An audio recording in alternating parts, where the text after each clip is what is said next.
Welcome to ELEAGUE. It's time for the finals here in Atlanta. We're going to have FaZe versus Australis. So for the Twitch stream, we're doing something different this time. Normally, you guys are just staring at the studio while TBS is on, but this time, they've put us in the Cheez-It Lounge, Dan, to get cheesy, I suppose. Why would you do that? Why would you say that? I can't help myself. Let's get off on the right foot. Why not? That's not the right foot, James. That's not even your foot. That's just falling over backwards, embarrassingly. One thing I want to warn you guys about, obviously this is the Twitch stream, so we're going to be taking things a bit more casually, which is a lot of fun. And one thing you're also going to notice is James will be coughing a lot because he's very sick. I don't know how much time you have left with us, James. So this is... Don't make me laugh, it makes it worse. My asthma is not great at the moment, so there's a bit of, Hopefully we'll control it with some tea. All right, well, I mean, that's something we have an unlimited supply of, which is great. So let's start talking about the games, James. Of course, we have Australis versus FaZe. And for many people, I think this is probably the best storylines that you can really get for a finals. You know, Australis, obviously, kicking Kerrigan long ago. We had the super team in the FaZe. Kerrigan's leading the super team. They didn't lose a single game in the groups in the ELEAGUE Season 3 so far. So they're just in incredibly dominant form at the moment in Australis, sort of looking for that, to ascend once again to the top. And FaZe is the team that they have to beat to do that. Yeah, I think in the current vacuum of CS and how teams have been doing recently, obviously FaZe being in the final is fantastic. It's a great test, and you've got the storylines as you mentioned. And I think one big question is, can FaZe be stopped at all? Well, I mean, if they're not going to get stopped, James, they're going to take 500K to the bank, which I'm sure is going to be very, very lovely for them. Obviously, a lot of prize money these days in CS:GO. It's quite funny, coming back from, what, 4 years ago we started doing this. I don't know how, for you guys, it was like 3 years ago? Our leagues used to have, what, 50K, 30K in them? Yeah, less than 50, it was like 30, 25. Like, that was like where it started. Actually, funnily enough, this is actually a really weird throwback because the first time I actually worked with James properly, we did like this impromptu analyst desk. Oh, yeah. Right? Which we set up randomly, yeah. Do you remember that? That was sick, wasn't it? We had like a screen with like drawing on the map and stuff. It was like super advanced. This was, I think it was like the Face It League, like the spring or summer league in like 202014 or something. Yeah, a long time ago. So yeah. Well, now we are. And now we're back here. What's happened, James? Why are we back here again? It's supposed to go forward, Stan. It's supposed to go forward. Insane, isn't it? It's great to see Yanko up there on the desk as well. I'm sure you guys have been seeing him during the regular games, in the non-TBS games. I think he's doing a great job. I'm glad that he's finally made it out to America. He's been deemed fit for immigration. But yeah, exactly. Yeah, that's where I was going with that. Yeah, you beat me to the punch. So, what do you think about this matchup then, James? Obviously, both of these teams, they had to defeat a lot of obviously really good teams to get to this point. Australis had to defeat both Cloud9 and Fnatic. A lot of the games were really close against Cloud9. They honestly looked like they were about to lose that game, to be honest. Well, I think we're going to start with FaZe. Yes. First. Right. Yeah, and obviously FaZe have been steamrolling everyone, but they have looked fallible. They have looked vulnerable. It hasn't all been going to plan. I think a great example is when they played North. There were some rounds where they may be down by 2 players, for example, and they kind of slowed things down and then just went into individual skill mode. You saw that a lot on Inferno, and I think against a team like Australis, that's going to be more difficult to do, which is why I picked Australis in this matchup myself, because I think that they may be able to strategically out-duel their opponents. And I think Yanko said to me, but what about Nico? And I was like, yes, that is a problem. I don't have an answer to that question. I mean, that's always going to be the problem with that team. But I mean, you're right. I think the weird thing is that, talking about both of these teams, we did see a lot of that sloppy Counter-Strike. Like you brought up North. I was talking to Valde, quite a bit last night, and there's a lot of interesting situations about that game where it was a lot more winnable than maybe it otherwise seemed. Obviously, North, they pretty much, they were able to have a very competitive game despite losing all the pistol rounds in all the maps. And they had a lot of situations where they were down and out, their economy being reset, but they could fight back and so on. They had to almost all their rounds were pure gun round wins against FaZe. So that game was actually really close, and I think North are going to be very scary in the future. So again, FaZe are pretty fortunate to have things go their way in some respects to not actually lose that game. And then likewise for Australis, as I mentioned with Cloud9, they had a similar situation, uncharacteristic sloppy play, But I think both of these teams are sort of like big game, big stage teams. So like they peak, into the finals, and then you get their best performances. So I'm not too worried about seeing sloppy play today. Yeah, and for those of you who are not too familiar with FaZe, we should maybe touch on how they came about in the first place. Obviously, many iterations ago, Reign plus 4 players developed as a super team, built to destroy everything, kind of Terminator style, right?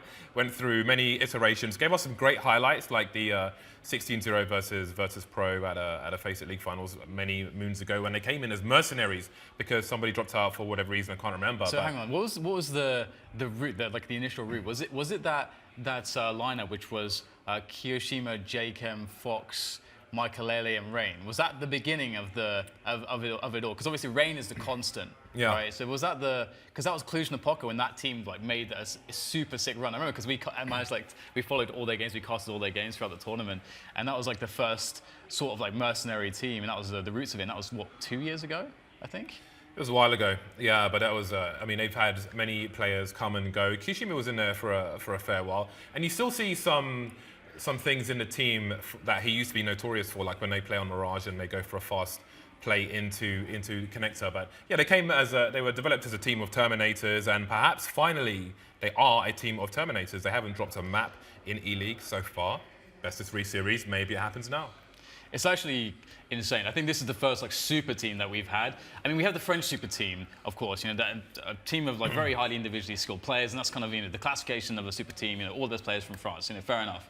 But this team is how can we get all the best players from regardless of what country, as long as they obviously can have some ability to speak English, and they've actually managed to gel them as a unit, which usually super teams don't have to do that. They can still get results. They can sort of shoehorn those results based off of leveraging that individual skill, and that's not a problem. But somehow they've actually got a working formula to create space for all of these massively skilled players who all want to make massive individual plays. So that's remarkable what Kerrigan has done. Yeah, I think the key is that they're an international super team, because you could argue that they've been tried before, like regional ones, like Astana Dragons, right? Way back when they were supposed to be a super team, right? But that didn't quite work out. But with FaZe Clan, as you mentioned, they don't have any clashes. Well, they don't appear to have any clashes in roles at the moment, which is one of the biggest issues you can have when a team comes together, such as this. There was an interview this week where I forget which player was being interviewed, but they specifically said that there's space for everybody to do what they did, as you just alluded to, and that's a dangerous thing. It's really cool, especially on. It's a very cool idea to experiment with, because when you get certain maps, and I think maps just generally, that's a topic you can go into massive depth on as far as how it impacts gameplay, how it impacts dynamics with how teams will run and work, playing this game competitively. And a map like Overpass is so cool for a team like FaZe, because you have all this space across the entire map to actually allow your players to do whatever they want. So much space to make plays individually, and that works the same on the T side and the CT side. So that's really one of the perfect maps for FaZe. In fact, I really hope that we get an Overpass, through on the vetoes. Actually, we've spoken about how strong FaZe are and how they're a super team, but we have to note that in terms of firepower, Kerrigan may be a weak link in the team at the moment. He's definitely not at anywhere near the form he used to be on previous teams, where he'd be in-game leading, AWPing, top fragging. We saw him try to pick up a second AWP yesterday, and he missed shot after shot after shot on Inferno B. And in this kind of team, that's not supposed to happen. And in that particular situation, he put himself as the last line of defense on B and put the extra man towards the A site. And that might be something that Australis look to exploit, because if they have a read based on the map veto that Kerrigan's going to be alone in that defense, in that situation, if they may try to exploit him. I think he is going to be the weak link in terms of firepower, so he may be the back door. Remember 300, when that guy who's not strong enough to be in the main, he leads them up some random path and they get wrecked. That's basically what Kerrigan might do by mistake, maybe by inception. Interesting, yeah. It is a very cool point, actually. And I always feel like that there is a lot of hope for Kerrigan, and we do see some great individual performances from him. But I feel like he's obviously of this mind of wait, look at these teammates. If I don't have to do anything. As long as I can just enable them like the best possible way I can as a leader, I don't have to do anything. I shouldn't have to do anything, right? Maybe he's that way inclined. But I do know that these, all these teams at the very top level, it's just they study really, really hard. Especially a team like North, for example. Like that's another reason why I feel like their story is only really beginning, because a guy like MSL, he's I think like Kerrigan, like Cleve, you have MSL. I guess a lot of amazing Danish in-game leaders actually are players that can really, really just define Counter-Strike because of the way they can prepare and so on. But I do believe we are getting ready for a break, James, as things are progressing. And I think we are getting closer and closer to seeing what the maps are going to be. So I'm looking forward to that. So. Yeah, after the break, we're going to have a look at Australis in more detail and see if they can mount a defense and offense versus FaZe. We'll be back in a few minutes.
Welcome back, guys, to the ELEAGUE Premier Finals.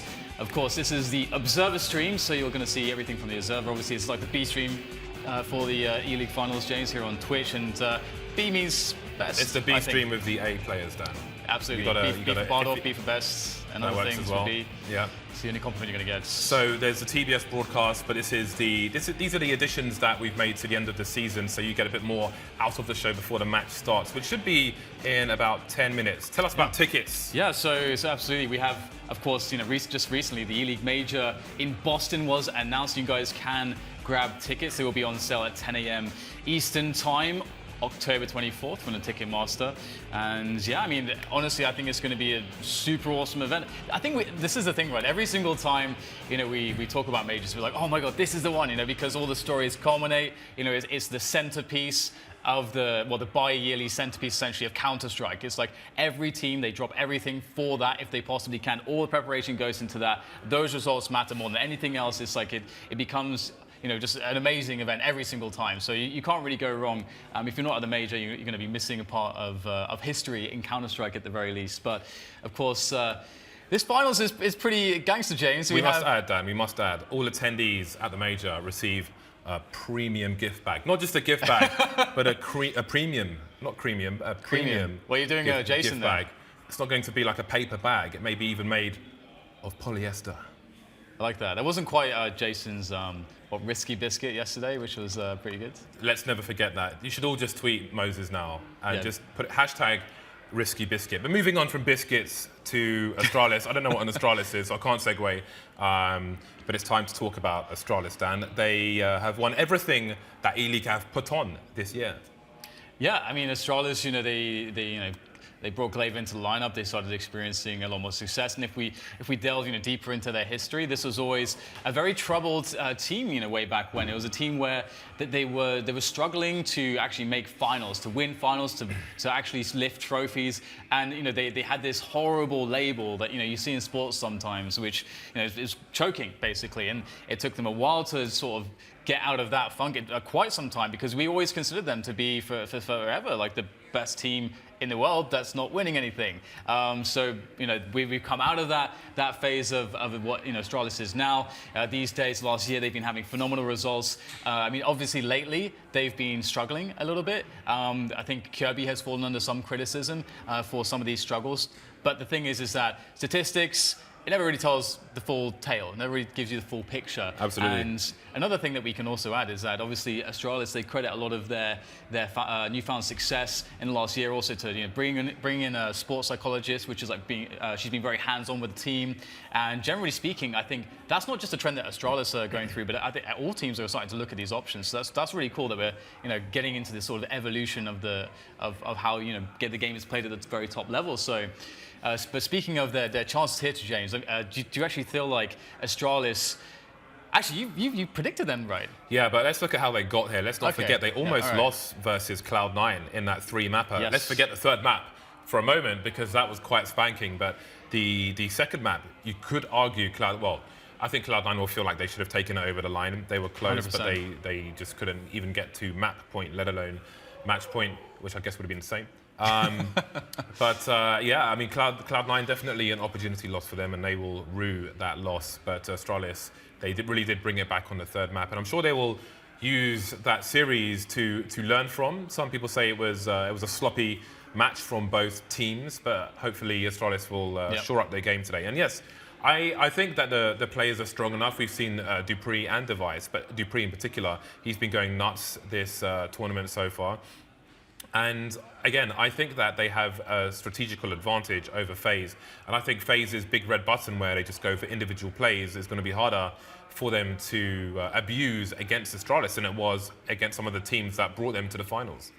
Yeah, definitely there's a lot of questions to be brought up against FaZe's ability right now to deal with that strategical gameplay. But I think one of the problems to me regarding that is that if you do have an in-game leader that does their work, along with their analysts for the team and so on, I feel like Australis is one of the teams that are a little bit easier to sort of understand what to expect, and it's going to sound funny, and it's partly because you expect them to play the best Counter-Strike possible.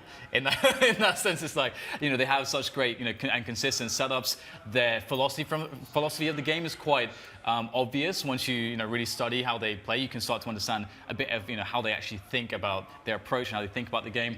But that's one thing, and that's like the amazing dynamic with Australis, because you may be able to read into all of that when you're actually trying to prepare for them, but at the same time they are so good at taking minimal risks whilst taking as much away from you as possible that they just create a situation where it's hard to find openings sometimes. And that's where FaZe comes in, because they have the huge can openers, man. They got Nico, they got Overpass, they got Guardian, they got Rain. I mean, it's crazy. Yeah, but you talk about Australis being a well-studied team.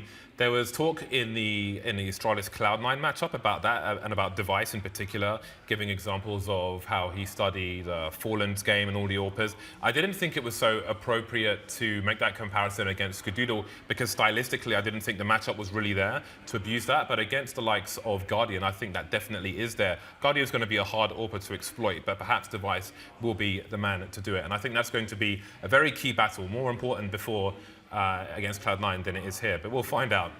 we have another break coming up, and then we'll be getting into our final predictions and other bits and bobs, and then we'll start the match. We'll be back here in a Cheez It Lounge very shortly indeed. See you soon.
Welcome back, guys, to the ELEAGUE Premier Finals. And this is, of course, the Twitch stream, the Observer stream. The game is about 5 minutes out, so the action is soon to kick off between Australis and FaZe. I am super pumped for this. It's going to be a super sick finals. We're going to be getting into predictions and really starting to actually get bold here, James, because we're in the Cheez It Grooves Lounge, so we've got to get bold. Bravo, Dan. Bold Bravo. and Somebody punchy. tweeted me. Somebody tweeted me because I have a double cup. That's why on my phone now is Moxie. She's saying, "Why are you double cupping?" I think it makes sense. I was given extremely hot water, and Exactly. they provided the second cup. I didn't have a choice, but I thought I'd take their advice. I don't need to get risky. I need to get cheesy. Seriously, is that the best you got? I thought it was good. Well, moving on. Moving on. That's all we can do from this point.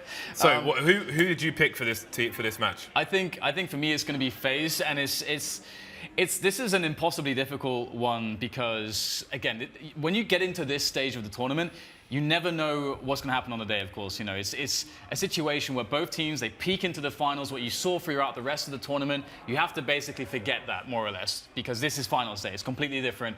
Both teams have massively big game players, but I feel like FaZe has right now just the momentum in the counter strikes. Generally speaking, across the year, it's Australis that are sort of the team that are trying to get themselves back into ascendancies, as it were. And obviously, they're trying to protect all of these titles that they have. Of course, they won the major, they won the Clash for Cash. That's always a hard one to say. You could have gone in a very dark place from there. Anyway, it's map veto time. We see that FaZe have banned Train, so let's see what Australis choose to get rid of. What do you veto versus FaZe? Well, this is the thing. Australis have a super deep map pool. We see the ban of Cobblestone. there from Australis, so that's very typical, the expected ban from Australis. But the pick here from FaZe is going to be really interesting. Okay, they're going for Cash. That makes sense because it's a big open map. It's hard to defend. Yes. And they can really abuse the skill of their players, which is what you want to do versus Australis. And there's the pick of Overpass by Australis. That makes sense. But Nico has proven himself to be quite the handful on Overpass. So by no means is it a guaranteed win. So let's see the final bans now. Mirage being banned by Australis. Give me Train. I want Train, James. I want Train as third map.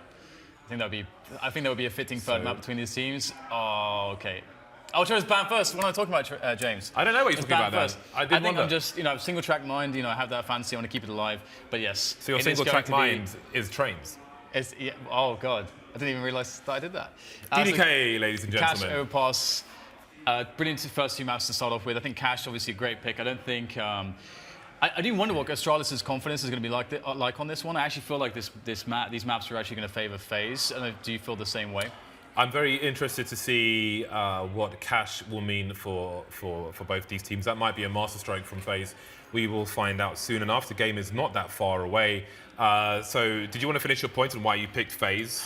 Well, basically, I feel like FaZe right now, they're still in the honeymoon period. It may be an indefinite period. We'll have to see. But I feel like right now, the skill that they have, they're bringing to the table, I think it's just going to win over. Oh my God, 90% of you guys think that FaZe will win. The social and vote. And only 10% Australis. That's brutal for a finals. That's me and brutal. Me, Anders, and 10% of people. So we're going to be into the game very soon. After the map, we're going to be back here. We're going to be talking about our thoughts and feelings about how the map went down. I picked Australis. I think Dan's crazy and a waste man. And we're going to throw it over to Anders and Semler now, who are commentating the match. So have fun, and we'll see you back here afterwards. That's why you can't trust polls, Anders. No, you got to be careful. But I mean, they've made a good case for it so far in their run of form currently. FaZe. You can understand why maybe they've converted a lot of fans out there to their cause. They're looking absolutely fantastic this tournament. I mean, they went on about it at the desk for sure, but you have to talk about it. The fact that they haven't dropped a map yet this tournament. They've been dominating every tournament that they've entered into since they've made this roster change. And you've still got the best players in the world on this roster in the shape of Olemeister, Nico, Guardian. I mean, Rain doesn't even get that much love, but Rain is a beast too, the best Norwegian player in the world. Yes, indeed. So welcome to the show. Ladies and gentlemen, Australis and FaZe here for the ELEAGUE Premier Grand Finals. Let's get this show on the road. It's Cash up first, and it will be FaZe on the T side, Australis on the CT side, and that's going to be interesting. They've got actually a Molotov on Cleve. That's unusual for Australis. Looking to buy a little bit of time, perhaps, if the rush comes in. It seems like they may have a read on the situation. Cleve, Kerrigan, Dupree, stacked over towards that B site, looking to get some pressure into mid, and there we go, the trap. Kerrigan now, just going to be waiting, hoping that FaZe will eventually try to get mid control. And FaZe, they want to get mid control. That's going to open up the bomb sites, allow them to have more ways to get onto those sites for a bomb plant.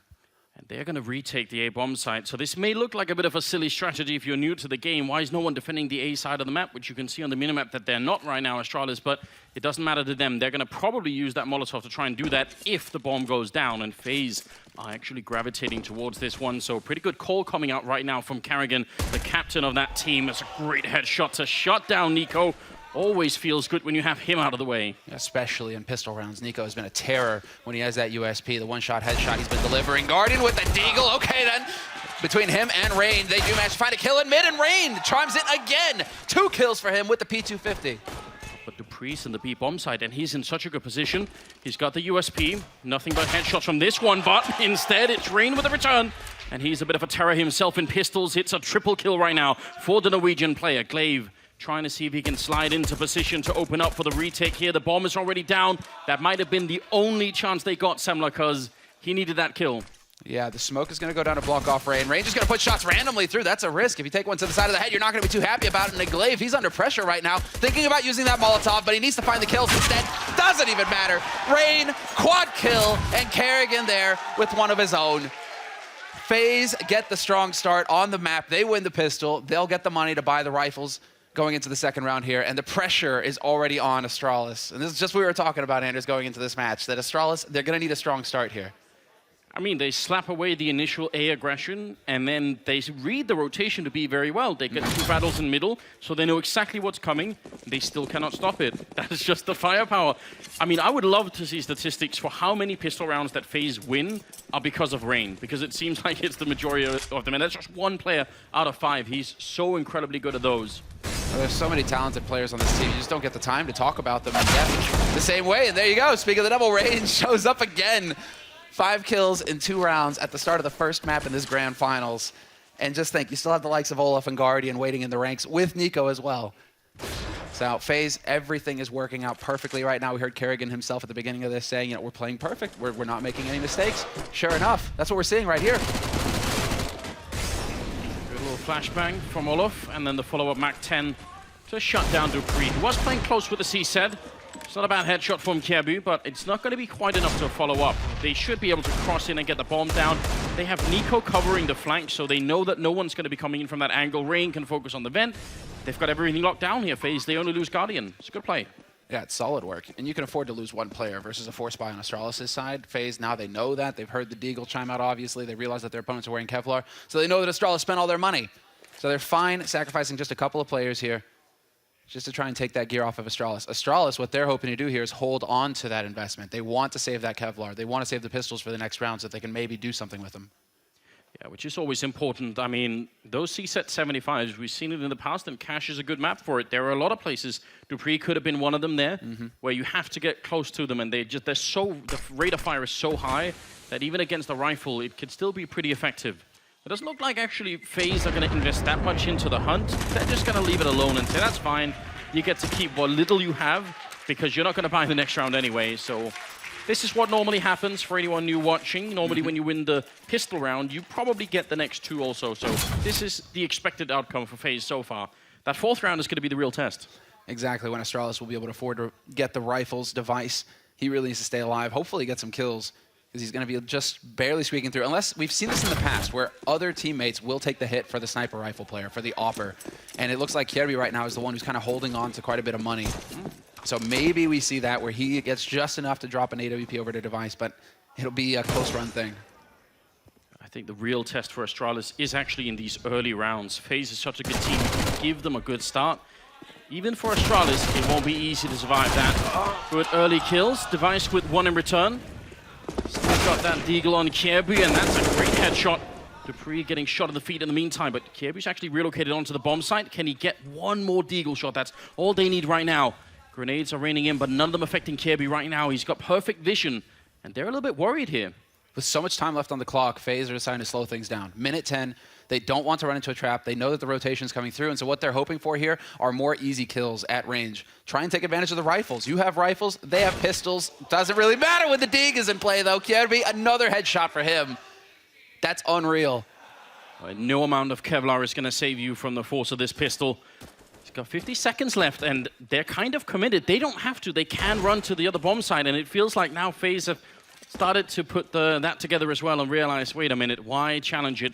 Dupree is waiting, and at least he's going to hear them running through. He's, in fact, right around the corner. He's got a USP. They jump in. He gets 1 of the kills, a headshot on Rain, and that leaves Kerrigan now running for the bomb site. Almost no time left at all. 27 seconds with his back turned up on the bomb site. He's going to look for the truck player, clicking away with the AK. Can't spray at that range, and the Device will take him down. A huge upset here for Australis in the 3rd round. Unbelievable.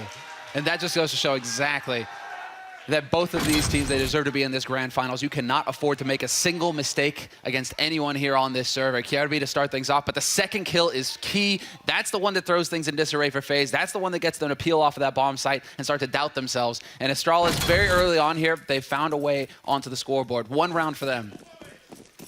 That is going to just cause a big change in the early rhythm here. They were supposed to have another round FaZe now. Instead, it's a bit more even, and plenty of money for the Australis team. Not so much on FaZe, an aggressive move coming out. What a flashbang, almost the entire team flashed, but it's not enough. They're powering through right here. Cleve gets 1 in return, and Dupree just trying to stay alive inside the smoke, behind the box, and is he gonna make it out? In fact, he will into the checker. That's a big giveaway for FaZe. They knew where he was. Woo! Doing a little bit of damage there, but Nico with the AK hits just a bit harder. And they get the man advantage, FaZe, but they've taken so much damage here. Guardian down to 16, Nico down to 25. So they're definitely not looking too healthy. But with a man advantage now, if they group up, they might be able to overwhelm the defense here. And it's looking like A site is open. So Kerrigan, the in-game leader for FaZe, making that call. Sip. Not sure if he saw anything there, but they are starting to gravitate back. Maybe he did, because he's covering, he's following up for the Vice over there. This should be enough, I think, for Australis to have a pretty good defense. They're receiving a Molotov on Sip there, so if he just a second warning, if he hears them coming, he can really use that effectively. Great crossfire setup right now. 40 seconds, and FaZe have to win this engagement. There's the quick spray, Sip for the double, and he follows it up. What an incredible triple. That's got to feel very defeating for FaZe. They didn't even get a foot on the bomb site, Semler. They got shut down. Yeah, if you're FaZe right now, you're feeling a little deflated, but this is going to be the challenge for FaZe, and these are the different advantages, right? You have so much firepower on FaZe Clan. Them winning the pistol, that's when you're starting to think, well then, they're just going to start dominating, aren't they? With all of this aim, with all of this skill, how can they not just start chaining rounds together? Well, this is it. Moses mentioned it on the analyst desk earlier. Australis, they have that structure to be able to withstand that firepower and then start grinding rounds out, and that's what we saw here in these last 2 rounds. Question of whether FaZe, after this round of eco, will be able to do something. Oldmeister blind still manages to tag Dupree. Yeah, if I were Dupree, I would fall back as well. There is no reason to give up an early kill. We talked about Australis and the desk did as well as being one of the teams that make very few mistakes. Well, they have been challenging weirdly throughout the playoffs here. There's no reason to do it now. FaZe could rip your head off. They're going to be able to take care of Olofmeister, but still, leave them alone for now. They have to come to the bomb side eventually. That's the advantage of playing CT side after all. I really hope that Dupree just plays that patiently. He knows that this is an eco round. They're not going to have Molotovs to force him out. So if you are going to stick to that play behind checkered box, just stay there. And, wow, it does look like it's going to be mid-control here for FaZe. That's going to be the goal. Nico with the dig, looking for an opening. Nobody peeking. Australis playing this very safely right now. Dupree actually decided to go very aggressive. Although I agree with your idea of staying, because you know they're not going to have Molotovs to check the corner, right? That's the one thing you could be sure of. Found Nico, and they found Kerrigan as well. So 3-2 early in the game here. Australis managed to turn it around. We'll see how it goes now that rifles are back in the hands of FaZe. But this is, I think for Australis, this is going to be a big relief right now. You can't let FaZe get any kind of momentum, any kind of confidence. They're too good. I mean, just look at the money right now in green there on your screen. They have so much to work with now, Australis. This couldn't be better. If FaZe actually go through with it, they get those 3 rounds. Australis, they get a kind of weak buy. It's not until later in the half that they start to see that kind of bank where they can just buy whatever they want. Here, Australis now, they're fully equipped and they have money to buy again if they were to lose this round. So they've got to be feeling very good about the situation right now, whereas FaZe are the ones who are under pressure. Guardian hasn't even got an op yet, Anders. Dupree does, and he was playing at the edge of the smoke. That's a very high-risk play to try and snipe away at anybody who was out there. He misses the shot, and instead, a lot of damage being traded in FaZe's favor over at that B bomb site. That's annoying. This is where you start having to take risks, though, and look at that Dupree edging his way out. Zipnik's pushed all the way in A main. You may be hearing the footsteps here from Kerrigan. Kerrigan dancing right on the edge. And when does Zipnik decide to get in here and actually take the fight? The nade goes down. Is that going to be enough? Oh, he spotted the man on high, and that's going to force Kerrigan back. Zipnik's no chance for him to pounce. That's bait, Semler. He's got him in the back up there. And Sip is going to lose a little bit of patience and goes for the fight. It's still so much damage, but that was obviously just a huge trap set up from Australis. Nico going to take the face off of Cleve, and it's time he gets put into play. We want to see more action out of this guy, because that's always exciting. Rain coming up from the highway, taking down Caribou, leaving Device and Sip on the bomb site. 40 seconds left. The bomb is on the other side, though, and Device and Sip are fighting back now. It's all on Dupree. He's going to get one easy shot, and next as well, and Olaf goes down. One last player left. His old captain, Kerrigan, right in front. 30 seconds. He misses the first shot. Around the box he goes. Kerrigan will take him down, and that's at least a bomb plant here for FaZe. Unbelievable. So close. What a hero play from Dupree. But Device, Zipnik, they have to know that he's low, and Zipnik finds a headshot wallbang to drop Kerrigan and save the round for Australis. They saved the AWP as well, so that money's just going to keep building. But what a play from Dupree, getting those 2 frags. But that bomb plant is big. That's the difference between FaZe not being able to buy or maybe squeaking a buy through in this round. When you get the bomb plant down in Counter-Strike, even if you lose the round, the team as a whole, everybody on the team gets an $800 bonus. Now, they are going to go half-seas. They're not going to invest absolutely everything, but that can still work, especially Nico with that AK. Yeah, this is where, all right, cool.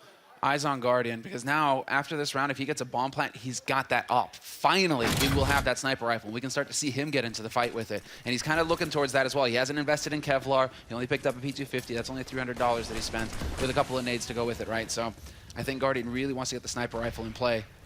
But they haven't spotted this strategy yet, FaZe. The fact that Australis keep putting something behind the box here in Checkered Room. So it'll be Dupree to draw attention to the site, and then Cleve is going to try and pounce behind it. They could absolutely rush this down. Dupree does not stand a big chance with that AWP. Cleve is going to come and try and help him out. That's a big sacrifice. And it might not have been worth it because the bomb site still gets overrun. Grenade to try and hit the bomb planter. Olofmeister surviving on 5 health. That's big. Now, man advantage. They picked up the rifles. This is looking better for FaZe. Absolutely. Definitely expecting to see Cleve get more out of that. Dupree as well. But Cleve only with 1 kill, that's not good enough. And this is not an easy site to retake. If you're Australis, you're going through choke points here, trying to make the run. And Olofmeister with the AWP finds Zipnik sleeping. There's the 1 and 2 coming through, but now it's all on Kerrigan. 1v2. The retake needs to happen here. This is a key round for Australis, and he's been spotted out. The bomb is planted for both FaZe players as well, and they're going to peek him together. Almost unwinnable here. He doesn't have the time. Guardian will take him down. FaZe picking up a huge round. And that was not just coincidence. They put the smokes down. You can't quite see it from here, but the ones that are behind them that Cleve has to push through, that's actually meant to isolate Dupree. They know that he has the AWP, and since he's not aggressive, they probably can guess he's on the site, so they smoke out everything else so that no one can help him out. It's so well done. I'm going to point out the one thing, Anders, that made the difference that round. Is a team flash. Oh, is that really you had FaZe's flashes come through. Cleve hits the timing perfectly, and that's what I was looking for in the replay. You see the blue arc. It's somebody on Australis who flashed their own player who's trying to be the hero there. So Cleve only gets 1 kill. He's flashed by his own teammate, and Australis, they actually make a mistake. It's possible. It's never good. Just like in public, you can't go around doing that, Semler. Slip will be taking down Rain, and it's now 4 versus 5 here. A bit of aggression early on, and Cash is one of those maps that allows for so much CT aggression. That doesn't always happen. There are maps where it's very hard to do that on the CT side without getting punished, but you can on Cash, and how are FaZe going to react to that? Looks like they just want to fight in the middle, or at least Olof does. Oh, he's looking. He's hungry for a frag. They'll get a handful of shrapnel instead. All right. Australis maintaining the pressure here on FaZe, but they will eventually give up mid and count on their defense on the sites instead. Although they have rotated Kerry back to mid. So as soon as that smoke clears, Guardian, he's always got such good movement. That air control. You can hear the fans are happy because they know that is not an easy jump to hit always, and it's also a little bit risky with the AWP. It takes a bit before you can fire that second shot, so if you get caught against someone who has the rifle, it's not going to be easy. There is a 3-man stack on this bomb side, though. Guardian hoping to catch someone who was boosted in the corner, but no one was there. And now he's kind of given up his position. They should know that he's there. There's Dupree with a shot. He actually jumped up from the E-box to get that kill. Olaf getting shot in the back. What a great timing coming out from Australis. They only lose device. And we should try and get that replay from Dupree's point of view, because that was a smart play. He hit that timing perfectly. And right there, I was admiring Guardian's presence of mind to actually look for the boost. That's the whole advantage of coming up short. You can look for the boost. That takes a big angle away, a trap away from Australis, and allows FaZe to get out onto that site easier, unless you've got Dupree jumping up from behind the electric box and shooting your face off. Yes, that was the one counter, wasn't it? It was unfortunate. A 9th round coming up, and this is going better than I was actually expecting for Australis on this map. I was thinking that if they were going to be able to play Cash to some degree, it would be on the T side more and less on the CT side. But now with the pistols, they run into Zipnik, and he was ready for it. Not to get caught off guard, Zipnik. That was perfectly, and that was Kerrigan as well, his old in-game leader. Man, he was part of Australis when they founded the team. Later moved on to take over FaZe, and Zipnik, whew, that was cutting it a bit too close there. Nico nearly picks up the kill, but Zipnik holds his ground. Device with the M4 up close, drops Rain. Olofmeister and Guardian both finding kills, though. Don't know why they're fighting that Deagle at range. I would leave Guardian alone again. Just use the man advantage. There's Guardian getting 1 more kill, looking for the headshot. He can't really get back in the open, and there's a headshot, or at least just a body shot to take down Dupree. Guardian now with a triple, and 1 single click could change the outcome of this first half. Guardian, he has the bomb. He's falling back with 50 seconds. And Cleve on the other side, on the wrong side of the smoke. He almost catches him through. But Guardian picks up the AWP, and now he's twice as lethal, Semler. feel speechless. This is unbelievable. This is the kind of firepower we were talking about. This is what makes FaZe so powerful. They have players like this who's going to plant right in the open, and Cleve, he's not rushing. He's taking his time. There's a window of opportunity, and again, Cleve is going to do it! Guardian, he had one shot, one chance. And Cleve, how many did he have there, Anders? It feels like he spotted Guardian 3 times before he was finally able to get that kill. You could have the best aim in the world, but sometimes timing just matters more. And I mean, there were a number of times in that round that timing could have settled it. Cleve right on the edge. And he's actually someone that's been struggling during the playoffs here. We always talk about this, not just for teams, but for individual players. When in the tournament do they peak? Because if you peak during the group stage and then it's downhill from there, it doesn't really matter that much. But if Cleve is going to show up for this grand final, it could be really interesting. I think this is the perfect time for a tactical timeout. Getting called by Australis as well. And Cleve doing a lot of talking. He's got to be telling his teammates to calm down here because Guardian, yes, okay, he's definitely got the skill, he's got the aim, but he shouldn't be able to make a round that close. It might have been Australis getting a little flustered there, so it's a good time to calm him down, you know, take a breath and get centered for the next round because FaZe now, after that bomb plan especially, they have the money for a full buy. Well, the truth is they should never have given Guardian this many chances to win the round. I mean, that's actually unforgivable from Australis' point of view. It's great play from Guardian, but they should have played it better. They know he has to put down the bomb again. Just use that against him. Yeah, that's the big thing. Why aren't you just waiting, holding angles? But sometimes you get a little overconfident. You start making mistakes. It's the adrenaline pumping. But now FaZe, they're grouped up and they're changing up their strategy, Anders. It looks like they want to get a bit more aggressive here towards a site early on in the round. It's going to be on Device now to hit this shot when the chance is there. And if he doesn't, he's going to get rushed down. Nico is at the squeak door right in front of him, so he has got maybe 2 chances to hit a shot. Otherwise, it's not going to work out well. Puts up a Molotov. Kerrigan is there to help out, slowing them down a bit. Kerrigan is gone. Cset with a great double spray, taking down Rain and Olaf. And just like that, the bomb site seems secure again. How do they get out? Nico and Guardian. Don't underestimate these guys either. Guardian with a shot, Nico with a headshot on Caribou. But it might be too late. 1 versus 3 for Guardian again. Oh, and they heard the footsteps as well. Dupree should have been close enough, and yeah, sure enough, Xyp9x trying to rotate off, and Dupree will catch him out in the open. But Xyp9x, the true hero here for Australis in this round, playing right on the edge of the smoke, turned away from the flashes. Just, he read them like a book this round, Anders. Yeah, that little detail that you pointed out with him being turned around here is really worth noticing because otherwise he could get flashed and then he's no use to anybody. Then just hanging around on the edge of that smoke, Nico not able to get the trade kill. We have to be fairly impressed here with how Australis are performing on Cash. This is not one of their favorite maps to play on.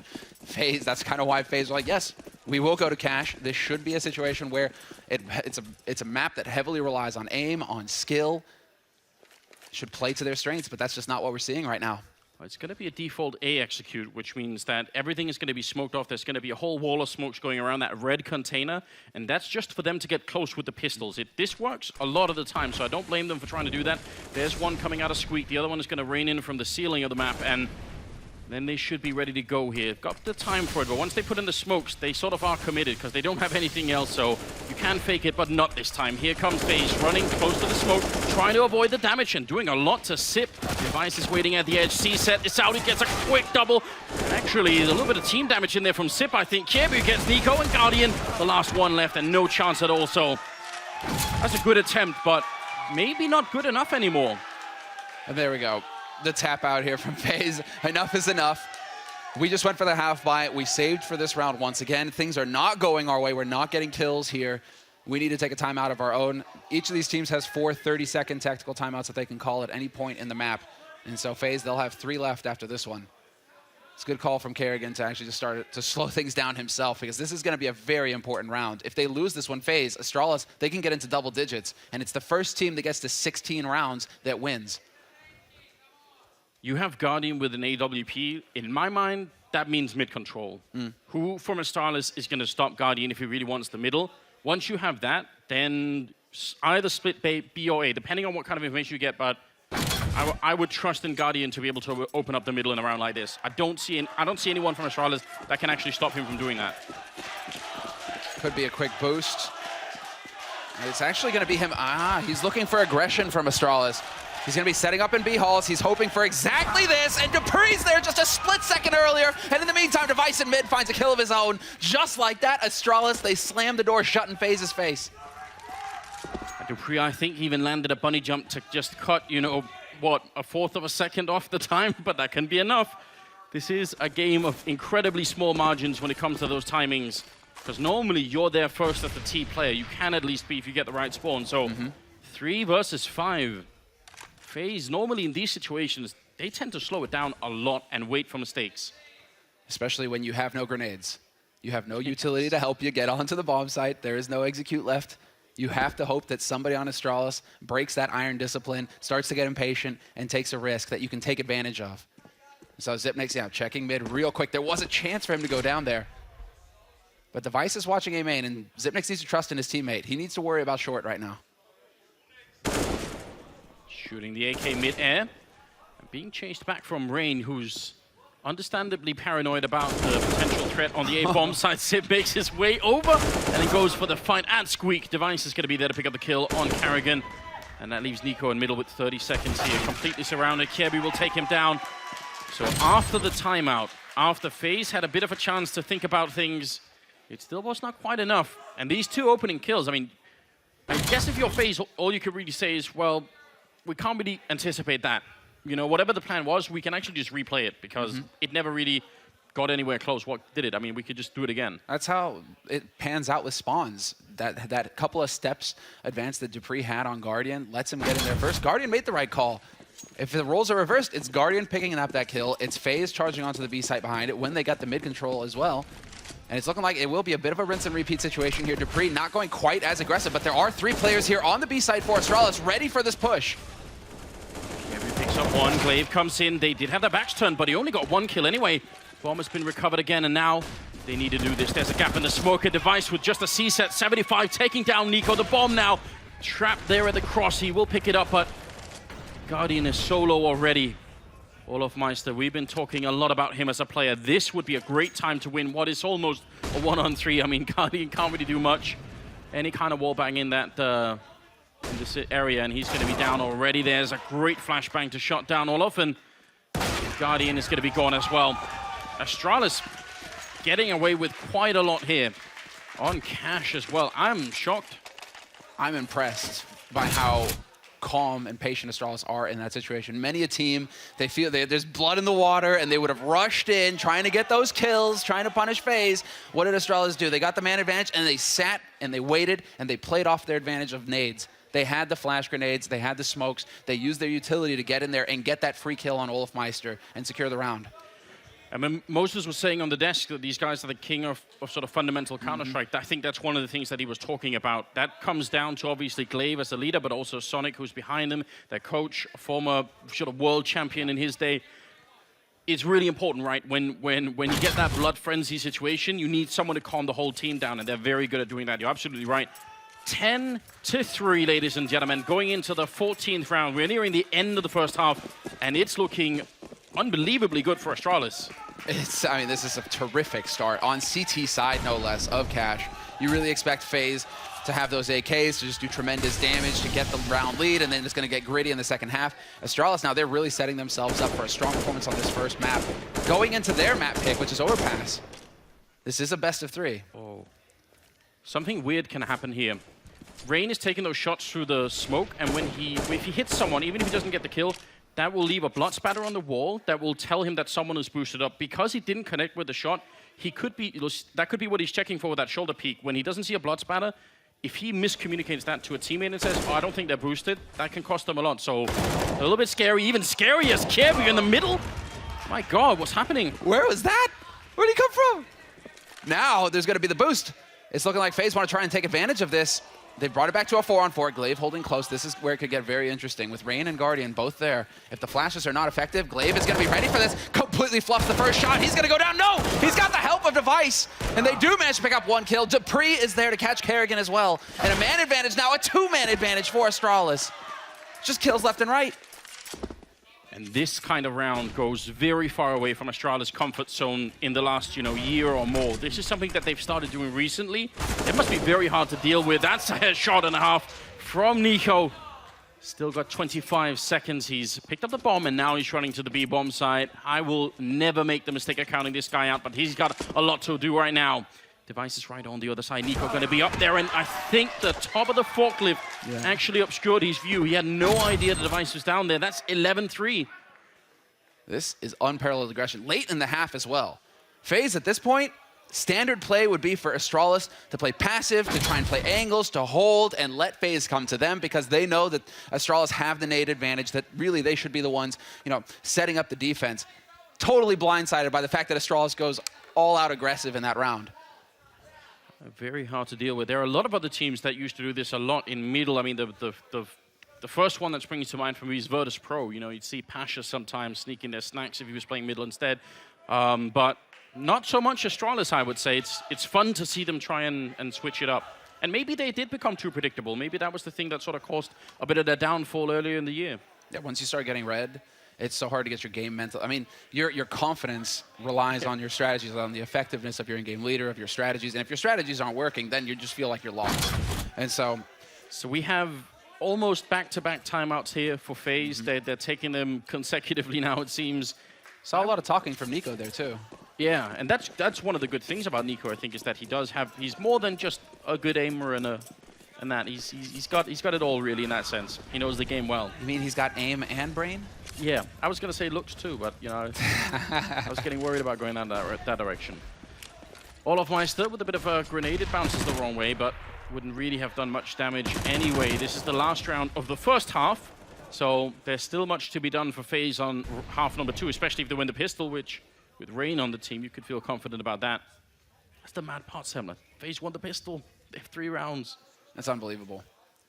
And now, I mean, this round, 15th round, they've chosen to go for rifles, but look at how few nades they have to work with. 1 smoke grenade on Kerrigan. Hey, well, there's an HE, but I mean, it's supposed to be the other way around.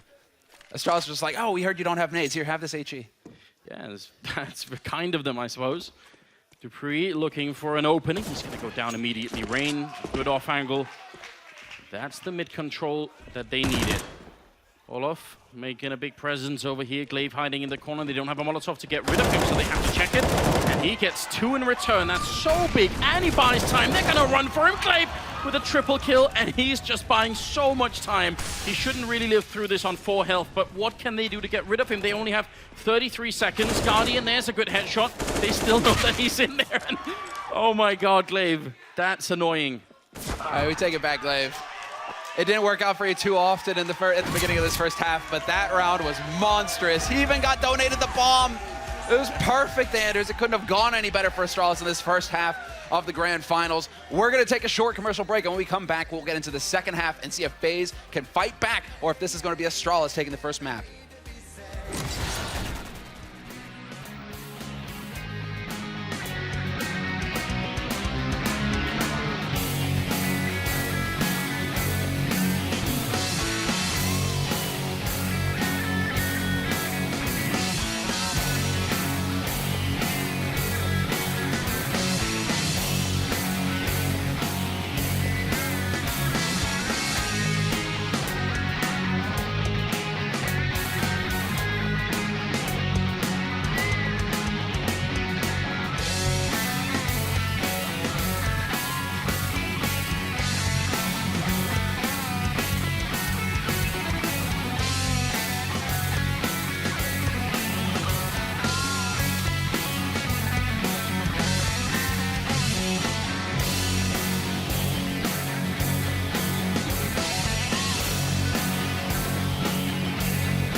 there. That's pretty overwhelming. Now, Device, we talked about him as the potential game changer. He has got 103 ADR, and Guardian on the other side. This is our head-to-head matchup. AWP versus AWP, and Guardian, he hasn't had the impact that we were looking for. That has to change here in the second half. Still map number 1, though, so let's get this game on the road here. FaZe and Australis. It's the grand finals, ladies and gentlemen. Time to get into the action. Countdown has begun. We'll be starting it off in 8 seconds. And this pistol round, it's so important. We saw what happened with FaZe Clan earlier. They won the pistol, they got the rifles. That still didn't stop Australis from winning, however. And so now, it's all important that FaZe pick up the second half pistol. They're on the CT side now, the teams have changed places, and it's Australis who are just barreling towards that A side very early on here. Similar setup for the FaZe side, though. They want to retake A. They're saying, yeah, you could get the A bomb site, but we'll come and claim it right back and defuse that bomb. Kerrigan guessing through the smoke. He can't see the outline like we can. He's just blindly shooting through, and with no luck at all. Bomb not quite being planted yet. There's a great headshot from Nico, and he's charging in to try and stop it from happening. Nico, what on earth is going on? He's going to be shut down finally, but he did almost everything he had to. Cleve and Caribou, the last two left to defend the bomb, and now just Caribou for about half a second. What a retake from FaZe. And that's what star power can do for you, Anders. When Nico refuses to give up, refuses to say die, he is going to make the difference, and he gets 3 kills, allowing his team to pick up the second pistol round here in this first map. And that's the man on your screen right there, Nico. Touted as one of the very best players in the world, if not the best player in the world. An absolute monster. You can see why. Yeah, it's not just that he gets the kills, it's that he makes it look so easy when it happens, right? There's really no shaking at all in his aim, even though he's obviously facing 2 different players at different angles. It's quite impressive. That was the must-win round. Because now you can see, I mean, Australis, they're still up on 12 rounds. We're looking for the first team to reach 16 rounds. FaZe have got a long way to go. But now with the rifles, they should have the advantage. Australis, with that bomb plant, they're going to be saving, hard ecoing here for the next round where they're going to be able to afford to buy the rifles themselves. And so the whole goal here for Australis, get another bomb plant, get that bonus money, and get as good a buy in the 18th round as possible. Absolutely no risks are being taken right now from FaZe, which puts a little smile on my face. I would hate to see that in a round like this. Much better to just play it safe. I was a little worried with Guardian charging through the smoke in the pistol there. You remember when, I mean, Nico went down, Guardian charged. I thought, this is how you throw it away. But it worked out in the end. It's such a... I guess that's like the conundrum for FaZe, right? If they play timidly, then they're not really utilizing their resources very well because they do have the power to do that. But if they play too aggressively, they're going to be criticized for doing that. Here in the middle, though, a bit of a slaughter, a lot of going back and forth. Much more than I would have thought in favor of Australis here. I mean, they're going to lose the round, but they shouldn't have given up those 2 kills. That actually matters. That is expensive. Can they recover any of the rifles? There is a FAMAS. Rain not going to be able to get there quick enough, though, to save it, and so he has to hold on to that MP9 for the next round. But Australis, they've done a little bit of damage, and now they will be able to afford to get those AKs and quite a few nades on Zipnix. That's the thing. When you get those kills with the pistols like that, it's $300 in your pocket. And so you can see the difference. Zipnix gets 2 kills, all of a sudden he has a full set of nades versus Cleve, who's just squeaking by. Yeah, and that in itself on a map like Cash, those grenades later on really become important deep in the round. When you're down at under 30 seconds, then it's always worth taking a look at what the grenade count is, who has got what. Defensive smoke being set up there for FaZe, trying to block any kind of rush coming into the bomb site, and Australis are going to respect that. You can see Dupree kind of watching along the edge, hoping that somebody will show themselves. Shouldn't go too aggressive, though, because he knows that if somebody is there, he will already have the angle on that gap in the smoke. He'd just be walking right in. And Rain right now, he's set a trap. He's got that MP9. It's not a rifle. He needs his opponents to be up close for it to be effective. So he's just going to wait right around the corner there and hope that somebody from Australis goes strolling by. And he had, at least until the smoke went up, Guardian on the other angle to sort of draw the attention away. So it's kind of a good setup. Smoke or not, Guardian's still going to do an enormous amount of damage. And Dupree, Device also dropping quite low. So good start for FaZe, even if they don't know. There's Rain going down, though. The MP9 not good enough. That's big. You can see the rotation, the reaction instant from Kerrigan. 3 players over on the B site now for FaZe, and Australis, they still haven't committed. In fact, they're pulling back with that bomb. It may be Cleve kind of hanging around here with Dupree to try and draw attention to the site to keep FaZe focused on it, but I think the attention for Australis is going to rotate over towards that A. It's because Device is in middle. He will have heard them, and now he can hear them rotating back. This could be a free kill on Olaf Meister, but it won't be. Olaf Coming out on top, he just almost didn't have the reload in. Nico turning around for the flashbang, and that Molotov is so well timed. With 20 seconds, the game is up for Australis. They've played their hand here. Now they definitely know it's going to be a push, and Nico will shut down one, and the follow-up as well. No problem for Kerrigan to take care of that. Sip, he's going to get one kill, but 10 seconds here. I don't think anyone believes that this can be done any longer. He's going to be down on the site, 6 seconds, and a great headshot, and he's just going to run away. All right then, saving the rifle, or at least trying to. Guess they got the most out of it. That was such quick thinking from Zipnix. And we got the young fans in house as well, ripping G2. Yes, the Frenchies. They went out in the quarterfinals. Because that warms your heart. And that's got to warm everyone's hearts here, Samuel. I love this. Next time. Bring them early, get them introduced to the game. It is exciting. The audience is hyped up in here, I can tell. 12-6 in the 19th round, and not that much equipment on Australis. When they save the AK, that's great, but apart from that, UMP, Deagle, Cset, it's not that impressive. It's not that. I mean, they're just kind of spending everything that they got here, Australis. They know that they did the economic damage to FaZe, so they want to keep that pressure up. And as you can see, Device just charging out into mid very quickly here. Flash to create some space, and quite a bit of noise made here in mid. But you can see that FaZe, they've kind of just given up on mid at the very beginning of this round. Instead, they put 3 on B solid, and Nico and Kerrigan holding on A. So we'll see if that comes back to bite them. It's a very defensive setup on the B bomb side. I don't always like this from Guardian and Rain. When they're this far back on the bomb side, they sort of risk one good grenade blocking their view, and then the Australis players getting very close. So I'm personally not a big fan of it. Kerrigan getting wall banged down. That's not fun. Super sick. I mean, if this ends up a B push, I'm not loving this setup. There's not going to be any room exactly. Guardian is starting to think about that too. Yeah. He's backed off in a CT. That's clever. Now he has a way to back. He has a way to actually fall back from the site without fully committing. And it'll be Rain. Kind of sucks for Rain. Rain, you know, just stay alive as long as you can, mate. You're alone. You're on your own right now. But also now Olofmeister is close enough. He's no longer hard on middle. He can easily just run up that ramp to his right, and then he's going to be on the B bomb site. So this is definitely a better setup. 27 seconds, and it's about to be all hellfire on this B bomb side. Guardian, he's now on the angle, and Australis, they're going to try and get close. They're not scoped up. They're not quite ready for it, but that's a nice headshot. Guardian goes down. Dupree running them in with the Cset 75, and Olof down and out. Sip with a fantastic headshot. Leaves Kerrigan and Nico. That was not what they were hoping for, FaZe. Dupree is so disgustingly good.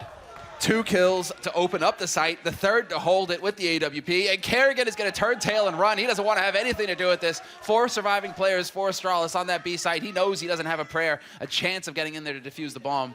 And Australis will pick up a round here in the second half, putting them on 13. It's one thing to be defensive on the bomb side. It's a whole other thing if you're not even scoped up when they make the first jump in. Then you're really in trouble. Now they're looking for that gun from Kerrigan. No one's coming up behind him, but they're right in front. 1 bullet, and he's going to be out. The bomb goes up, and I'm not sure why they're not chasing him more. They could run him down. He's going to take both of them with him. That's actually a pretty big giveaway for Australis. I thought they could easily have done that. Yeah, I mean, if Caribou goes down, he only invested the Deagle. He would have bought a rifle in the next round, no problem. But instead, they lose a rifle, and so somebody's going to have to force on Australis. It actually works out for Kerrigan in the end. And yeah, you can see the frustration on Nico's face. Used to be, last year, we'd have Nico Cam. Yes. He was one of the most expressive players at all in the league, always just wearing his heart on his sleeve. Yeah, and all of his expressions were pure frustration, wasn't it? It was hard to watch, wasn't it? It's agony. Now, that's the last timeout that FaZe have. Mm-hmm. They don't have any more left. So whatever they come up with now, it's got to work for the rest of the map. And 2 UMPs, the saved M4, they're being stretched thin right now. It's the same situation that Australis were in the last round, right? Australis, you can hear their coach Zonic shouting, you know, come on, boys. I mean, they are the ones who took the risk last round, went for the force buy, spent their money, and just put everything on the line. Now it's FaZe. You can see they have nothing left in the bank. It's all or nothing here for FaZe Clan, and this is their map as well. Oh, yeah, boy. Putting Rain on 1 health. That looked like a very awkward fight. That was unreal. How does Rain survive on 1 HP? And that was a sloppy fight from Rain as well. And that wasn't like that was clear cut, but still, he comes out ahead. Not gonna find the gun. Nico takes down Zipnix and Squeak Door over on A site. Now it's on Cleve to be the hero, and he will fall as well. Guardian with the M4 picking up the kill. This is spinning out of control here for Australis. They're getting picked off one after another. Very awkward fights. Device will take down Olofmeister in the middle at least, but it's not always clear that that's going to be enough when you're in a 2 versus 5 as it just was. There's one more kill. I'm not sure why FaZe are giving them all of these peaks for free. Just wait and use the clock against them. Device going to be around the corner. Cset in hand. Almost takes down Rain, but not quite. Dupree still in play, and he has got the bomb. The smoke is there to cover the cross, but there's not even anyone at the truck to smoke off. Nico instead is walking up behind him. Dupree would have to be a genius to figure this out because he just came from this direction. 35 seconds. Dupree doing his best to check the bomb site. He's going to be walking around. He must be feeling secure that no one is actually here, but as soon as he puts it down, Nico is going to be walking out. Now is in the open. Rain is rotating in as well with very little health. Long flashbang comes up. There's the shadow. The spray is in. Nico in a lot of trouble now. Dupree needs one single headshot. There it is, but Rain comes in. One single health and a triple kill. And FaZe survived that scare. That's as close as it gets. Oh, man. All you can do, yeah, exactly, man. All you can do is roll your eyes, take a deep breath. That's unreal. 1 HP on the first duel, the kill versus Device, and the hero clutch in the end. Think about the trick that he had to take from the B-bomb side. If he's there just a little bit too late, he's waiting for it. That is so close. That's perfect timing from Rain. Great spacing from him to just step out as soon as Nico takes that fight. Boom, he's in the action. He secures it. It's a hero play from Dupree as well. They made that so close. Given how many people they had dropped at the beginning of that round, Australis, for them to turn it into a 1v1 clutch situation, that is going to put FaZe on edge. Yeah, from a 2 versus 5 into a 1 versus 1. That's something you really can't allow. That should almost never happen. And again, they're forgetting about playing for the time and using the bomb as, as an advantage. Instead, they peek again. Definitely not a good idea. 6-round gap here, as we are just sorting out a monitor issue, and then we'll be back in the game. It should be quick. I mean, I don't know. I would say FaZe could make this comeback if they had the money. The problem is their economy is shredded right now. Both of these teams are on edge.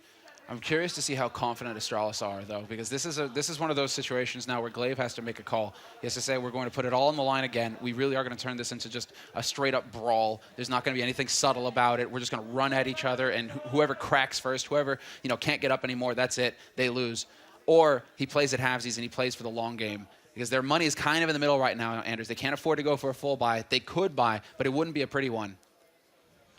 It's always a hard call at this point. I mean, I would say Australis could probably keep the pressure up. I mean, they could go for 2 AKs and then pistols on the rest, and maybe that would almost be enough.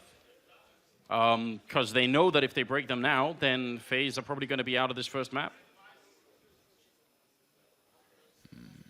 Round bonus isn't going to get too incredible either. They just made 1,400. They'll make 1,900 if they lose this round. Australis with the bomb plant. I mean, if they go for a half buy and get a bomb plant here, just invest in pistol Kevlar, get a bomb plant, then they have a very comfortable buy coming up for them, Australis. So it looks like we've solved everything here. We're ready to get going. The countdown has begun to get the round started, and we'll see which way is Cleve going to take this. Is he going to call for the buy, or is he going to call for the long play? And no, never mind.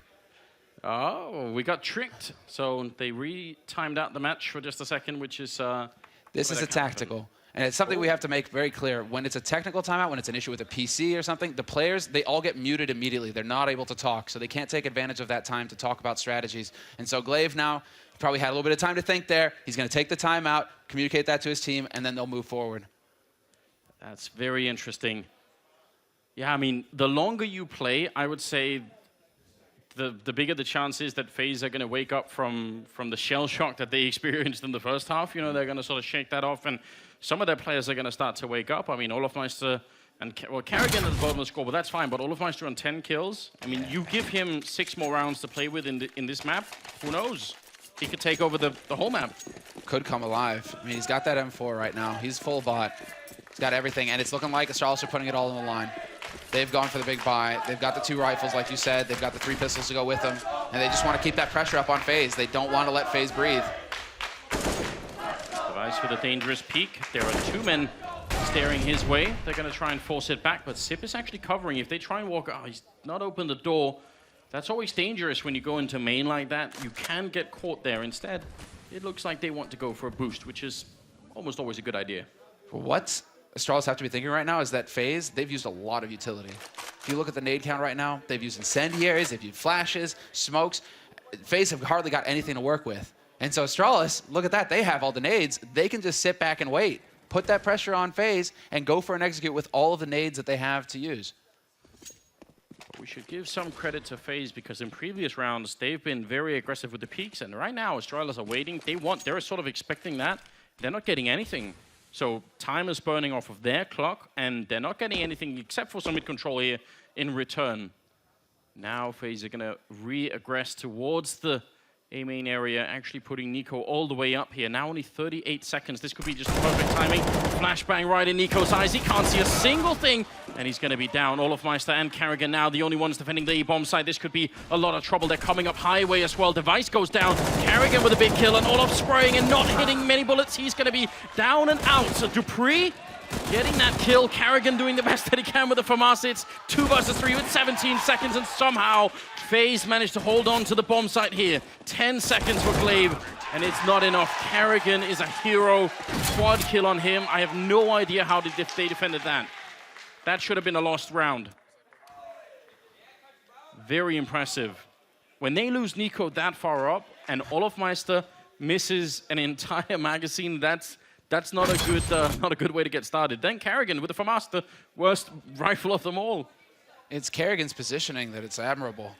He's never allowing more than one person on Australis to peek him at a time, and that's exactly what he wants. He wants those 1v1 duels. He knows that he's got their superior firepower, and it all plays out perfectly for him. But you have to give it to Australis. They made that so close on a force buy, but now the plan's backfired for them. They wanted to put as much pressure as possible on FaZe. Now FaZe get a chance to breathe because Australis have to eco. They've only got pistols, nothing to back them up this time. Oh. That's a great grenade, isn't it? That's a monster nade right there. With no Kevlar vest, those grenades do so much more damage. The Kevlar does absorb a bit of the shrapnel. Nico with a good couple of kills. Device will take one, but still should be just fine for FaZe here, assuming they don't give too many more challenges up. Just play it safe from here on out. There is no reason to give them the fight. Olaf will this time connect, no problem at all. It's looking good right now for the CT side. Yep, Guardian spots Dupree very quickly there in mid. And it's on Device now to hope that FaZe rotate off that A site, but there's absolutely no reason for FaZe to do so. If he can get the bomb planted and lose the round, all of his teammates and him get $800. That's the goal right now for him, is to get that bomb planted. You probably wish that door was open, because opening it is going to give away the game. And no one is going to miss that cue. Oh man, he tags Olaf down to 26 though. That was a big wall bang, but it's not going to happen for him. That would have been fun, but he was pretty much locked in. No way out, except death now. 13-9, and it's getting strange here. I look like Australis were about to knock it out of the park and just make it to the second map, no problem, which, by the way, would have been their map pick. But I'm sensing a comeback here. I think this is admirable from FaZe. We were expecting if FaZe needed to get the strong start because they have the raw aimers. Do they have the structure though? Do they have the faith and the confidence in their structure to carry them through a long, drawn-out match? That's what we weren't sure about. But right now, FaZe are showing some backbone. They're showing some grit. Very aggressive push early on in a big trade. Cleve for Rain. It leaves Olofmeister and Kerrigan, who's in the vent right above. They could Molotov Kerrigan out from the middle. Sip has the angle, but now they definitely know Kerrigan is there. Looks like Dupree wants to back off for the moment, so could have been a fight, but nobody's willing to make any mistakes. I mean, you see this sometimes late in rounds or late in the half, that people start to try and make less mistakes, except for Nico, way out in the open and fighting Caribou. That's where you have that confidence that can backfire on you. This is a big lurk from Kerrigan, though, right through the smoke. Catches Device looking the wrong way. It's tit for tat right now in this round.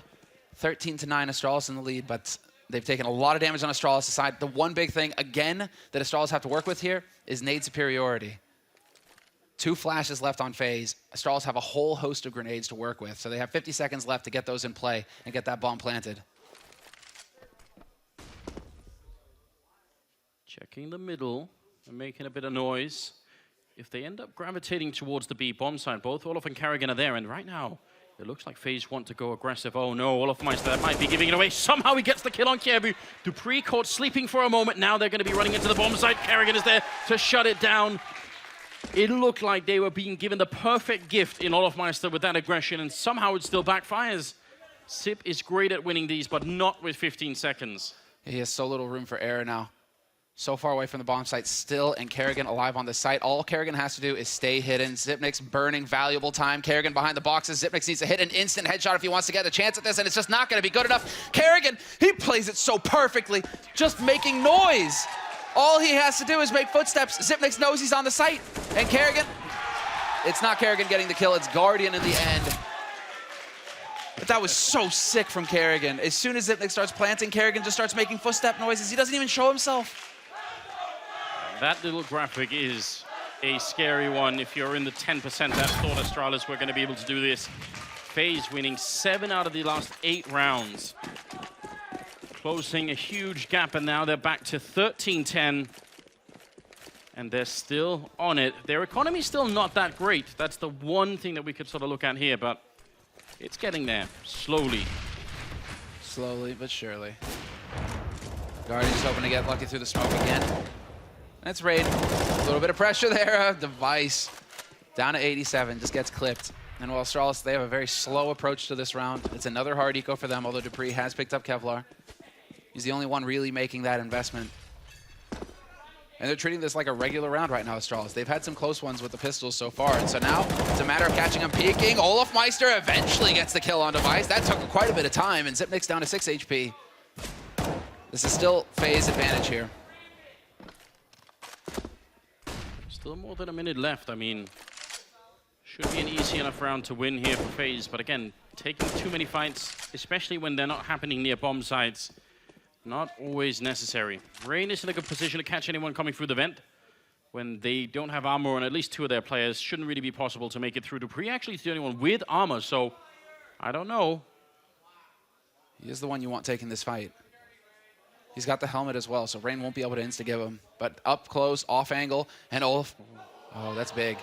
Might hear it though. We'll see. Dupree has no idea that somebody's at his back, but he still gets a kill on Rain before getting taken out. It's all on Nico now to hold the line here at the A site, and it should work out perfectly for him. Xyp9x hoping to get lucky with the CZ, but it's not meant to be. Nico, 2 headshots, holds the line, and FaZe now comfortably into double digits. 13-11. They're 2 rounds away from tying it up. And Nico starting to catch up in kills. Not a good sign for Australis. He's got 19, tied with Dupree. 20, though, on Cset and Device. But this kind of solid play here, no chance at all for them to make it onto the site. So 13-11. Now the money is back in Australis' pocket, so they have rifles. The strange UMP on Cset in this round, which is a little bit worrying. It makes you wonder, do they have a set strategy that they want to execute? Guardian getting Molotovs is he is trying to play on the edge of the smoke, but they do have a bit of presence here in mid. The Molotov going to go down, forcing Kerrigan into the open. Doesn't stop him from picking up another kill. 2 kills for him. Everybody getting a piece of the action here for FaZe. Rain in the vent, the big crossfire there. That was actually a 3-man stack in middle. And Australis felt so confident because they had the Molotov to force Kerrigan out. They thought, that's it. We've got him out in the open. He's not going to be able to make it out. And then essentially they're fighting 3 people. Not a good round for Australis. Cleve looking the wrong way when he comes into the bomb site, and Nico will take him down. Xyp9x now being flanked from every angle. Shot at the back as well. Olafmeister will drop him. 13-12, and you see the FaZe jerseys there. People are getting very excited here in Atlanta. And you could understand why, man. This comeback is out of control. They only had 3 rounds in the entire first half phase, and now they've almost tied it up. This is not what we're used to seeing on Cash. We're used to seeing very even score lines between the teams, 8-7, 9-6. Australis had a fantastic first half, getting into double digits in the first half. And just the fact that FaZe are showing that they're quite capable of withstanding the pressure as well. Well, we are talking about 2, if not the 2 best teams in the world right now, Anders. It is fitting that we have them in the finals, and it is fitting that it's going the distance. Yeah, if you had to sort of, if you had to make a wish, these would be the 2 teams you'd want, right? From the very beginning, it looked like that was going to be the best possible matchup. This is just impressive. I'm shocked that Kerrigan gets the first kill, but the fact that Rain comes in from the vent as well is just too much. Insult to injury. You can hear Zonic shouting. Australis' coach just trying to get his boys pumped up, trying to get them hyped. Because this is it. They've had so many opportunities now, Australis, to close this out. Nothing has gone their way so far. Flash just there to stumble them a little bit. There's quite the presence over towards B for FaZe. 2 in mid, 2 in the B site. Just Hearing hoping. an Australis chant in the crowd, people are trying to get behind the team that they support and really hype them up. Maybe that's what's needed. Something more than Sonic here. They're getting drowned out by the FaZe fans, though, Anders. Oh. But Australis, you got to give it to them. The Australis fans, showing heart. The fan battle. That's what I love. Dupree hoping to get a shot on Rain, but he was behind the box through the smoke. They still have a very good mid presence here. Kerrigan close, Guardian behind him with the sniper. Not easy to break that kind of hold. Some good grenades are required. Kerrigan gets one big kill, a great follow-up. He's shot in the back, but that's still worth it. Fantastic play from Kerrigan. 2 for 1, and they still do not commit to the A site. So they look to continue the fight in mid here, Australis, wanting to recover at least 1 AK, and that's clever from Cleve, because now they're all armed. Xyp9x, if he can find a rifle as well, things could get pretty healthy here for Australis. Now it's a matter of them grouping up. I really would like to see them at least get a duo together to work together as a unit, but instead they've split up all over the place. It looks like Dupree will peel back to try and start working with his teammates, though. Xyp9x has recovered the bomb, and now we have to see Australis collapse onto a site together as a unit. They need to get Rain first, and he's already shut down Cleve. Not quite getting the timing down right, and it's too late for that kill. 10 seconds, and 1 versus 3 here for Sip, and he's completely flashed.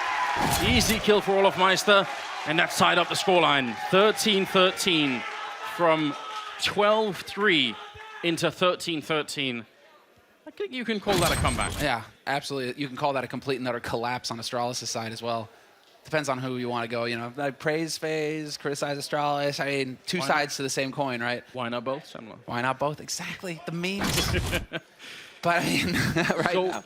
When you come out of the vent like that and you've got someone wrapping around the other side on B, you really do need to have the timing to check that box from both angles at the same time, and Australis didn't. That allowed Rain to just easily take those kills, and that's a job well done. And now he's looking for more. On top of the smoke, on top of the box, he's got 30 bullets, and he's already spotted one sneaking by.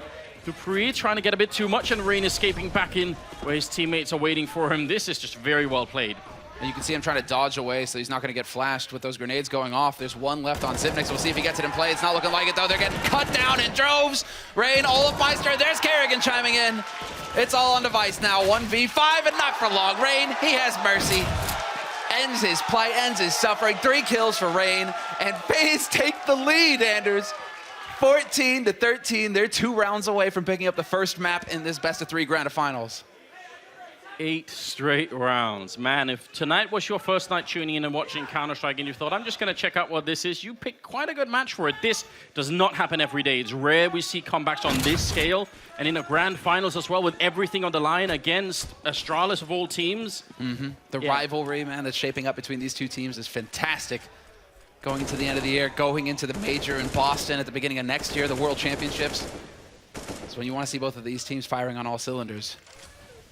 Nico's right on the other side. Caribou, not aware just yet. Is he going to challenge the smoke? Running through smokes can get you killed very easily, but with a little help from a friend, a little flashbang here and there, maybe it can make a difference. Sip trying to draw some of the attention away. There's Guardian, though, long range. AWP, Kerrigan with a headshot. Guardian again, and Nico shutting it down. Nothing that Australis can do. 15 rounds, and map point here for FaZe. They need just one more round. A flawless hold for FaZe. Totally prepared for it. Australis hoping that FaZe were going to play retake on A, that they were going to have that focus on B, considering how often Australis have been going mid and B so far in the end of this second half. Instead, they changed it up, but Kerrigan reads them like a book. His old teammates. And there's Nico. 2 kills for him in that round, both of them crucial. But it is map point now for FaZe, Anders. I mean, the best that Australis can hope for now is overtime, and they are going to put a bit of a squad in. They get the perfect flashbang. They mow down Guardian, and there's no one else on the bomb site. Rain, a little bit late to the party for once. That's not easy to catch him out, but they've actually done it. They're going to smoke him off. They're going to put down the bomb. Kerrigan will get a kill on Device, but this should be an Australis round. Very improbable retake here for FaZe. They've lost their lurker, Australis. That's the big thing. Device has gone down. And so Cleve holding close checkered. He's going to get outflanked very soon here by Olafmeister, but Olafmeister has to worry about the man in mid as well. This is going to get chaotic, and the bomb is ticking. They're running out of time here, FaZe, and they have so many corners to check. A lot of time is off the clock. That bomb is going to go up very soon. Olafmeister charging in, and Cleve takes him down there. Sip as well. Kerrigan with the second kill, but they're running out of players right now, and Australis will make it to 14. Still alive. Still barely alive, Semler. Unbelievable. That's the second round in the second half that they get. That's saying something. It was 3 rounds for FaZe in the first half. Australis are sitting on 2 rounds themselves. We could have a mirror and go to overtime here on the first map of this grand finals. But Australis finally deciding, you know what? We need to just rush. Time to change it up, the pace. No more slow play. Get out on the B. Throw it all out there. And now they actually have a very even buy. Both of these teams, as FaZe had an incredible bank, so there's no surprise there. But Australis, they get that AWP, and so Device has got his sniper rifle. And Dupree waiting for the aggression from Nico, and he might have a chance here. Nico right on the edge. There's an opportunity, but he gets team flashed, and that stops him. Man, so many grenades being traded there. He was also slowed down by the Molotov, so if he had rushed it, it could have also been very dangerous, but you could see that he wanted to. Nico's alone on the bomb site, and they're going to try and go quick. Guardian is trying to help out from Highway. And Nico's actually hiding inside of the smoke. There's Kerrigan and Guardian again, taking down Cleve. That leaves Device and Sip here. 2 players left to try and hold on to map number 1. It is not looking good for Australis right now. FaZe have embarked on an epic comeback, and they're almost there. Just 2 more kills, and they will have done it for map number 1. Sip closing the door, doesn't want anyone to come and flank them, but they need the bomb plant. As soon as that happens, you know that FaZe are going to move closer. They're going to try and do it. And no mistakes made by FaZe this time. They're waiting for that bomb plant noise. They're not overcommitting. They're not looking for early duels. There's a chance here. Zipnik spots the man holding a truck. Kerrigan dancing right on the edge. Gets the heel shot out from under him, but Rain decides that's the time to pounce. He picks up the frag, and Device charges into his death. FaZe have done it. They've executed the comeback, and they've picked up the first map in this best of 3. 1 map away from hoisting the trophy. What a return for FaZe. An absolutely historic comeback, only getting 3 rounds in that first half and still winning the map. That's incredibly well done. It was their map pick. We'll see what happens on map number 2. Stay with us, ladies and gentlemen. We'll be right back.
You go, James. You do it. It's your turn. God's sake. Welcome back to the show. Welcome back. We are at the end of map 1. A very surprising result based on how the first half went. I thought Australis were a lock, but not many T rounds were won by either side, Dan. Yeah, I think firstly I was really impressed. Obviously at the start we saw 12-3 from Australis. I mean, it was really interesting to see how well they played the map control because typically on cash, I think teams are a little bit too passive, but straight away we saw actually Australis were just taking away map control. I think one of the first plays we saw like that was they went into A main and they had a 2-man setup there, and that was basically how FaZe wanted to build around. They wanted to build around out of that A main control. So obviously in denying that immediately, Australis are getting information. They're forcing FaZe to make an adjustment to their plan, and generally just being proactive in that way actually really benefited Australis because in that first half we saw them be able to effectively read their opponent, but the only reason they were able to do that was because they were imposing themselves on the opponent as opposed to just playing passively and reading information from playing passively. So I like that approach, and actually FaZe were quite aggressive as well on their CT side. Yeah, and FaZe had opportunity to break the CT side of Australis at the beginning because with the Deagle plays, they did, they came close in some rounds, but they kept them honest. But they never won the key rounds where they would have broken the money, or really never won any rounds, almost. The 2 rounds were quite early from FaZe Clan, and after that there wasn't much to speak of. But what was cool was also from Australis that when they got a good lead in the first half, they didn't sit back on it. They were still proactive. They were still taking map control away and not allowing FaZe to gather their remaining players in some situations and then capitalize on what they did have, like they did versus North. Yeah, it's definitely very interesting because when you do move into that second half, it's I heard some people in the green room saying preferring the word choke around, just throwing around and so on and so forth, just because obviously with such a big lead in the first half, you get to the situation where you start to wonder, okay, Australis, are they getting in their own heads a lot? We did actually see Guardian from FaZe actually not having the best time as well. But at the same time, FaZe seemed to actually get more bang for their buck out of the aggressive approach. And we, to be fair, we had so many close clutch rounds that it's actually hard to say, that Australis were choking. I don't think we should, touch that argument. I think one of the interesting things when you have two teams be dominant on one half of the map, i.e. CT half in this case, is that if let's say you swap the rounds around, the halves around, sorry, and FaZe start on the CT side first, and they have a strong half, and then Australis come back. Would you say that automatically that FaZe Clan technically choked if they go first? I do think though that while sometimes that is a question that needs to be asked. Australis had some troubles, and like around A, for example, Guardian started to rack up the kills, and yeah, Guardian, he should have a difficult time on Cash purely because he hasn't played Cash for years because it was an auto ban for Na'Vi, so he needs time, he needs to rack up XP to level up basically. And that's we can go into it a bit later, but that's scary since you could say the worst is out of the way for Guardian, but.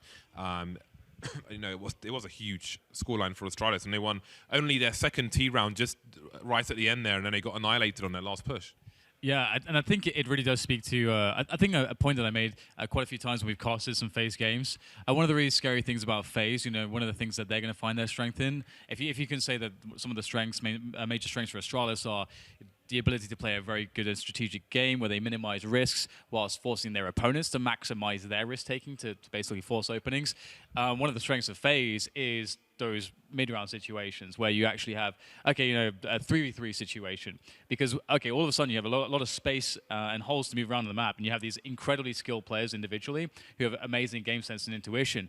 And this is a harder spot where for you to play from when you're Australis, because it's harder to leverage strategy when it comes down to a 3v3, because then that's going to be your in-game leader, making those mid-round calls, all the adjustments on the fly. It's going to come down to those individual displays, and that's where FaZe are really very strong. And I think that's sort of like how they were able to edge over Australis so many times, because we went down to the clutch so many times in this game. It was actually super close. Obviously, the scoreline was very close, but Australis, it was a lot more competitive on that second half than it looked like. Can I hold the mic like this? Yeah, you can do whatever the hell you want, man. Because we are in Atlanta, right? I feel like I need to make it a bit more hip hop.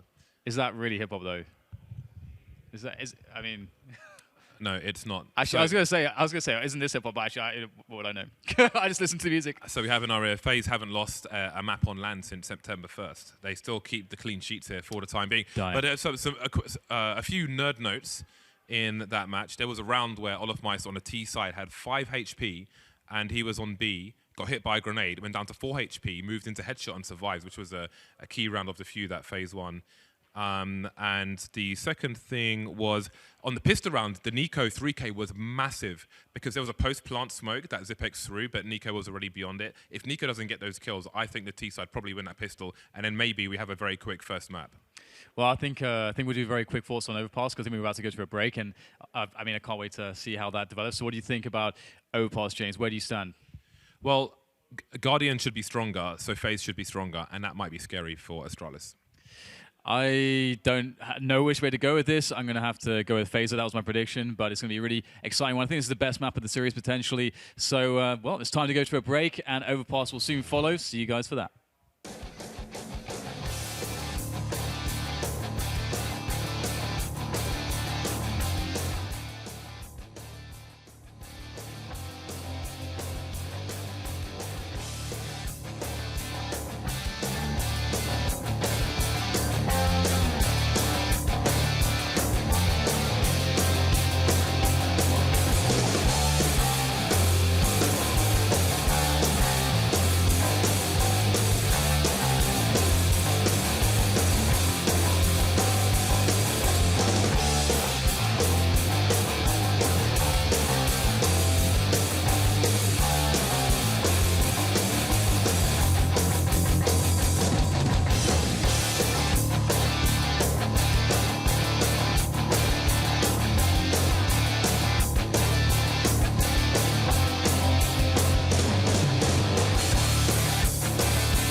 keep up with the level of the first map. I'm going to be fine with that. What about you? Wait, we have to. I predicted Australis as well, mate. I predicted Australis in 3, but I mean, it's going to be real tough. They have to mentally reset now. Sure, it was their opponent's map to start things off. They lost that. Oh well, shucks. But it was so close. It was so painful. They know they could have won that first map going into this map, their own map, and so they're going to have to bounce back Australis. And yeah, Kerrigan is absolutely right. To me, Guardian stands out on this map. Every time he gets an AWP on that CT side, it seems like he just becomes this immovable object. You cannot get rid of him on a bomb site. He rips your teams to shreds. No, it's absolutely true. And as much as I hate it, I have to agree with Moses that it really doesn't seem like they've been playing their full selves on this map. Australis, that is, even though it is their map pick. We'll see if that's going to change. Obviously, this is with everything on the line. Grand finals, best of 3, and FaZe with that kind of comeback. I mean, just what it does mentally to you to be that far ahead and not be able to close the game out. I always think the real deciding difference now is whether or not you can have a good start in map number 2. If you can do that, then you can forget about the upset. But if you're Australis and you start out bad here, it all comes back. That little break that we've had, it's not going to be enough to forget about it. It just feels like we have to go to map 3 because that map 3 is Inferno. And in every finals, if you have Inferno, it's legendary. It goes the distance. It's amazing. So I'm just kind of crossing my fingers, hoping that Australis can like that. I'll be happy whoever wins in the end, obviously, but just so long as we get Inferno, because that will be a bloodbath. Yeah, Inferno's been the battleground for a lot of really, really tough and good games. But for this one, we picked Guardian versus Device as sort of our head-to-head early on. And one of the reasons was that we were interested in who's going to win that AWP battle. Well, on this map, in the past, Device took on Fallen, who previously, I would say, been one of the best AWPers on this particular map. And he just shredded him on it. So could Device do the same to Guardian? It seems unlikely when you say it like that. It feels like Guardian is really stepping it up now. But if he can, that would probably be one of the key things that would decide the outcome of this map. 100% agree. Guardian, to me, is going to be the difference maker. I mean, yeah, okay, you have Olafmeister, et cetera, over on that B site. Nico as well, who's starting to wake up towards the end of Cash. But we've talked about this for a long time now, Anders, where sometimes you have a player, he just gets comfortable on a map with the timings. Everything seems to go his way. And right now, when I watch Guardian play on this map in particular, on Overpass, I feel like this is his home turf, where he gets to go up that extra level. And he was already God tier before.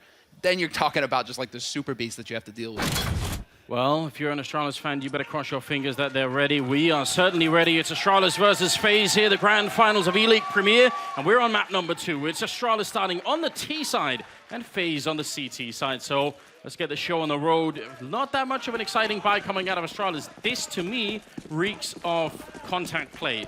You push close to a bomb site. Once you get found out, you're all in. Yeah, and you're looking to try, but already Rain, he's going for the hard counter to that. You want contact? I'll give you contact. He's trying to charge and look for the fight immediately. And unfortunately for Device, he's not able to take advantage of that. They've 3-man stacked in the B bomb site in a pistol round. Have they lost their minds? Look at this. Nico on top. This is very risky. It might seem like it's great. Obviously, Australis almost are never going to be able to check this. It's so unlikely that this happens. But it also means you have 3 men that are doing nothing at all if they don't show up. It's super risky, but sometimes that's what you want to do, and especially if you're going to have Guardian over on A, rip Device's head off. He spots Cleve as well. So there's the information. Still plenty of time to play with here, and Cleve long range with the P250, trades the kill, and that's the decision to go. Australis, they're going to spring the trap and just go charging onto the A site. They're in trouble right now. They need to get the kills. All of us gone down as well. Rain's still fighting, and he is a god with a pistol, looking for more headshots. He settled it in the first map, and now he's doing it again. Another headshot comes in, clicking through the smoke, and that's a bit too much to hope for, but it's a 2-on-2 for the retake, and Rain, he's running him down. Kerrigan in trouble, hiding up against the edge of the wall. Rain looking for one more headshot. He's got a single bullet, and he's not going to connect. The bomb is being defused inside, but Sip will stop it. Kerrigan, not with a chance, and Rain trying to take over. Sip, he's not having the angle. There it is. Australis win the pistol. In spite of everything that Rain did, almost winning the round single-handedly. On both maps now, Rain has stood out on the CT side for FaZe Clan, kept them competitive. It looks so promising. It looks so promising for FaZe when Guardian gets the first kill and forces Australis into that win-or-die sort of situation. Sure enough, Cleve shows up and is the hero for Australis in this round. You got to give it to him. That kill on Guardian made all the difference. I mean, imagine if he runs down Caribou. Then he can get back and stop Sipnix from shooting Kerrigan, who's defusing the bomb. And it was close. It was very close. He almost won that round. Just trying to commit to it. Just trying to go for the hero play. Pros don't fake. But Olafmeister now, clever, but not enough. He does get the headshot on Kerrigan. He does a lot of damage. But Olafmeister gets taken out. Kerrigan survives. And it's a forced buy round here from FaZe, but Guardian is managing his economy, trying to get that AWP as quickly as possible. I like to see that. There are days, or there were days, where Guardian would spend all of his money and just throw, chance to the wind. Maybe he wouldn't have that sniper rifle quickly. And everybody, even if you're an Australis fan, you want to see Guardian with the sniper. It's just too entertaining. Nico with the deagle, playing around the pillar. A lot of smoke going up. That's one good kill, but Caribou was already low. Can he get the next rushing around? There it is, lining him up for the quick triple, and Guardian will shut it down. FaZe win the round. Ring around the rosy. There's the laugh, there's the chuckle. He doesn't even believe it went that well. That is unbelievable.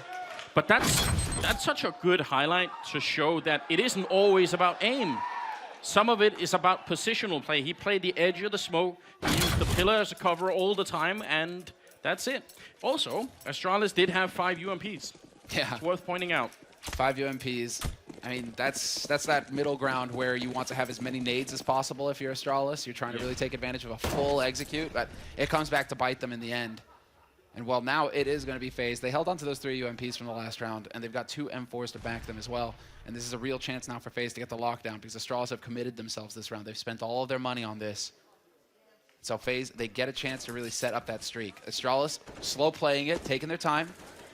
Zipnik's hanging around out towards B. Dupree, also creating just a little bit of space over here. FaZe have to be careful about giving Australis too much room early on in the round here, though, on this CT side. Like, they're challenging mid early. You see that time and time again from FaZe, but they need to maybe set up some kind of trap over in restrooms or in mid, the way that Kerrigan is trying to push now for info. Maybe do that a little bit earlier so that Australis can't get too comfortable. That's one of the really big differences between this and Cash, which was our first map, is that you have to make the T's spend grenades to get map control. That's the trade you have to force them to make, because if you let them get up to the bomb site with all of their grenades still intact, then you've definitely got trouble. Dupree, is he going to check this? Cset versus UMP. I probably favor the Cset at this point in time, so Kerrigan has got to be very careful. And Guardian is in the bomb site, but can't really cover him easily, so this could be a really awkward fight. 30 seconds left, and Kerrigan is going to get flashed in. That's great play. Does get shut down afterwards, but still better than doing nothing and just waiting.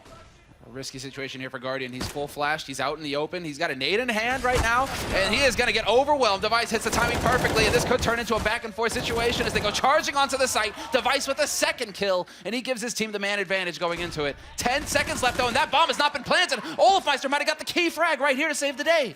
That's a huge kill. Caribou jumping back in, and he's just going to get the bomb plant down, but he's alone and completely stuck behind this, and he has to fight them. Gets one headshot, jumping up while shooting the AK. That is madness. Nico coming out for a big spray, and he gets the headshot last second with the UMP, and FaZe win the round. Nico survives with 1 health. 1 health. That's how close it was. The finest of ours. Look at Gary's face. He knows. He knows he should have had that. Oh, man. That's right. Those are some very small margins, Samla. I mean, you can't even write this, can you? You couldn't have orchestrated it. It's so incredibly close. 1 health, 1 bullet, a single headshot, and 2-1. FaZe barely get out, and Australis know it. They got the bomb plant down. They're going to buy anyway. That's a kick in the teeth. And yeah, you've got Cleve and Zipnik's right now. You know, they're taking the hit for their team, making sure that Device and Dupree have those AKs with the nades to back them. Australis refused to give up early on. Not as much nade damage as I thought would be given there to Caribou. He's lucky there. Yeah, you never know with those grenades. Sometimes they're hard to judge. Sometimes you think it's going to be a monster nade, and sometimes it just turns into like a pitter-patter. It actually looked like Nico wanted to go and check the monster tunnel, but they're not going to take any big risks. Obviously, we have to point out that big AWP on Guardian. Huge sniper rifle. We're hoping that we see a bit of action out of him later on. He's covering long for now, so pretty much dependent on where Australis decide to go. You could see 2 angles that he's covering. He sees the gun barrel. He definitely knows. Knows that somebody's at long now. He's looking for confirmation on mid. Pretty sure he heard the shot, and there it is. Device tries to pounce on him, but it's not going to happen. Guardian with the opening kill. And that's just going to slow things down for Australis. Only problem here for Australis, they've got 45 seconds left in the round, Anders. They don't have a whole lot of time to goof around here. And even worse, there's 3 men on the A bomb site, so this push with 2 AKs, I don't know. They need 2 incredible entry frags with no reply from FaZe. Otherwise, I actually don't think they can break this hold. And FaZe know it. They're playing very defensively, which is very smart. They're not giving anything away for free. Rain sees the shadow. That's a brilliant flashbang, shutting down Rain. Guardian still in play, though, with the AWP, and now the rest of the rotation coming in. Bit of a Molotov there. Olofmeister coming up from the back and getting a great double spray down. Kerrigan, the last one left. He gets a headshot, and the bomb is down, but this is such a big task. They're all coming for him. This AK might not be enough, and Nico will shut it down again. FaZe winning a 3rd round. Yeah, Nico with the AK of his own that he saved from the last round. The clutch against Kerrigan. And there we go, FaZe up. The chance in the crowd, and this is the first kill that we saw here from Guardian. And that was the key frag, just because Australis, that triggers them to push onto the site, to attempt to try and rush Guardian down afterwards. With so little time left, the pressure on Australis, they weren't able to make it happen. And it's worth noticing how mobile he is. He gets the first kill over at long by the chuck, then rotates back down, and the next kill he gets is on the stairwell. Now, if you imagine from Australis, it's easy for us to see, but from Australis' point of view, they call it out with the first kill. They say, oh, he's by bank. And then next time, oh, wait, no, he's actually, it's very hard. And they need to keep track of him because they need the smokes to block him off.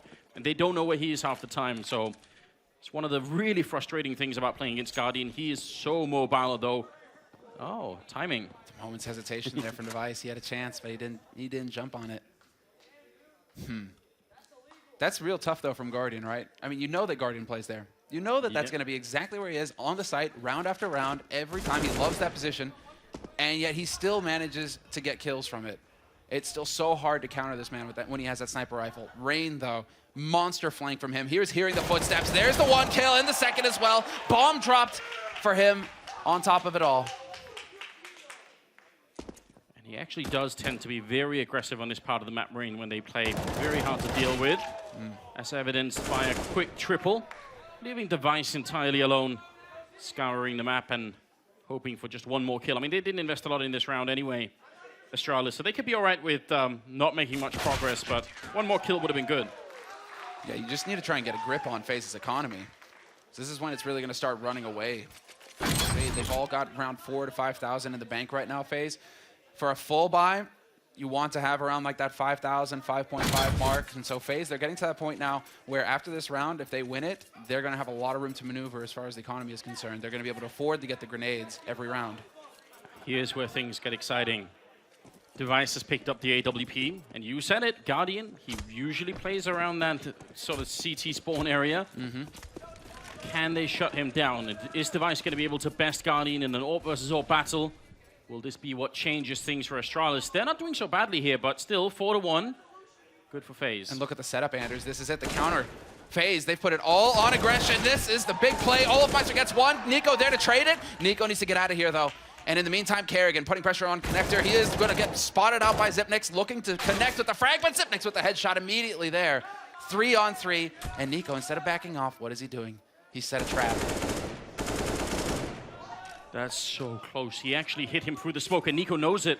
He was reloading. I think he might have realized, and instead of taking the fight, he is going to try and back off here. It's a 3-on-3 of Rain hiding at the edge of the smoke inside of the restrooms. I mean, how do you even get onto a bomb site when FaZe are taking the fight that far up on the map? Looks like they're going to rotate back towards B, where Guardian is holding, and they have 1 smoke to cover him off with. I wonder if Cset knows how to smoke sniper from out here. It looks like they're not even going to try. Might just try and get it out onto the site itself. And that's exactly what's going to happen. Create as much space as possible to get the bomb plant. Guardian. Bomb gets chucked across as well, so he won't even be able to cancel it out with the AWP. He attempts an HE and does a lot of damage to Xyp9x, so there's that. He's got a teammate, Rain, who's already worked his way out into pit. This is going to be the big frag here. Spots out Xyp9x. Zip now knows that somebody's holding close, and Rain trying to be clever, trying to move around. Nico coming in with a big flank here. They're trying to get the timing down right. FaZe, they need a count to 3 and all go at the same time. Device is out. Cip is slow. This is not looking good. And Nico there with the flank, taking down Cip, and Cleve is gone on the high ground. It's Guardian reigning supreme with the AWP. And FaZe will pick up another round, leaving Australis in the dust here. This is impressive. And I hate to do this, but we've done it all the way through. You look at the scoreboard, Dupree right now has got 0 kills. That can't happen. That can't continue. It's a cold game for him. He's just not having any luck. But first map for Guardians, kind of the same story. Really wasn't able to get into the fight until much later on. And so you kind of hope to see the same result there for Dupree, that eventually he'll shake it off. At least he's not going to have a James Bond. He's 0-1-6. Yes, true. He's avoided that part of it. We saw it earlier. I mean, when Cloud9 were playing, I think Skadoodle had a couple of one game at least, one crucial game there. It happens to everybody at some point, but in the grand finals, that's not where you want it. They've got AKs back, and let's see if they can break this hold that FaZe have on the CT side. It is looking good. They make a little bit of a breakthrough here into Sewer, but with some grenade damage on Cleve. This is all about timing. And it looks like FaZe, they decided to hunker down. We have seen teams start to use that, the flash over into sewers with the peek on short to follow. I like the angle. Clever stuff from Cleve. Looking for the wall bang through onto the site. Looking for common spots that are held by CT players. But instead, it's just turned into a waiting game between both teams now. Dupree is the one who's waiting for this very boost. Is it going to pay off for him, though? He's got the angle. Cleve, instead, is going to be the one who gets shredded down to 36. That should be a kill every single time if you're waiting for that, because once they're jumping, that is not a good way to get started. Guardian weirdly missing a shot, but Rain won't. There to follow it up. And right now, Australis have wasted a lot of time and got very little map control for it. 45 seconds here. It's remarkable how chaotic these rounds are. And yet this is favoring FaZe with that individual playstyle where you can put any one player in a spot, and sure enough, there's the setup. Rain with one, looking for, oh my God, he gets the transfer as well. Unbelievable. Cleve not even gonna be able to be the hero here, and it's Device, but not for long. Guardian with 2 kills at long. Rain though, what a play from him. That transfer was sick. That's a deep flashbang from within the CT spawn that lands right in their faces. There's nothing they could do. That's beautiful.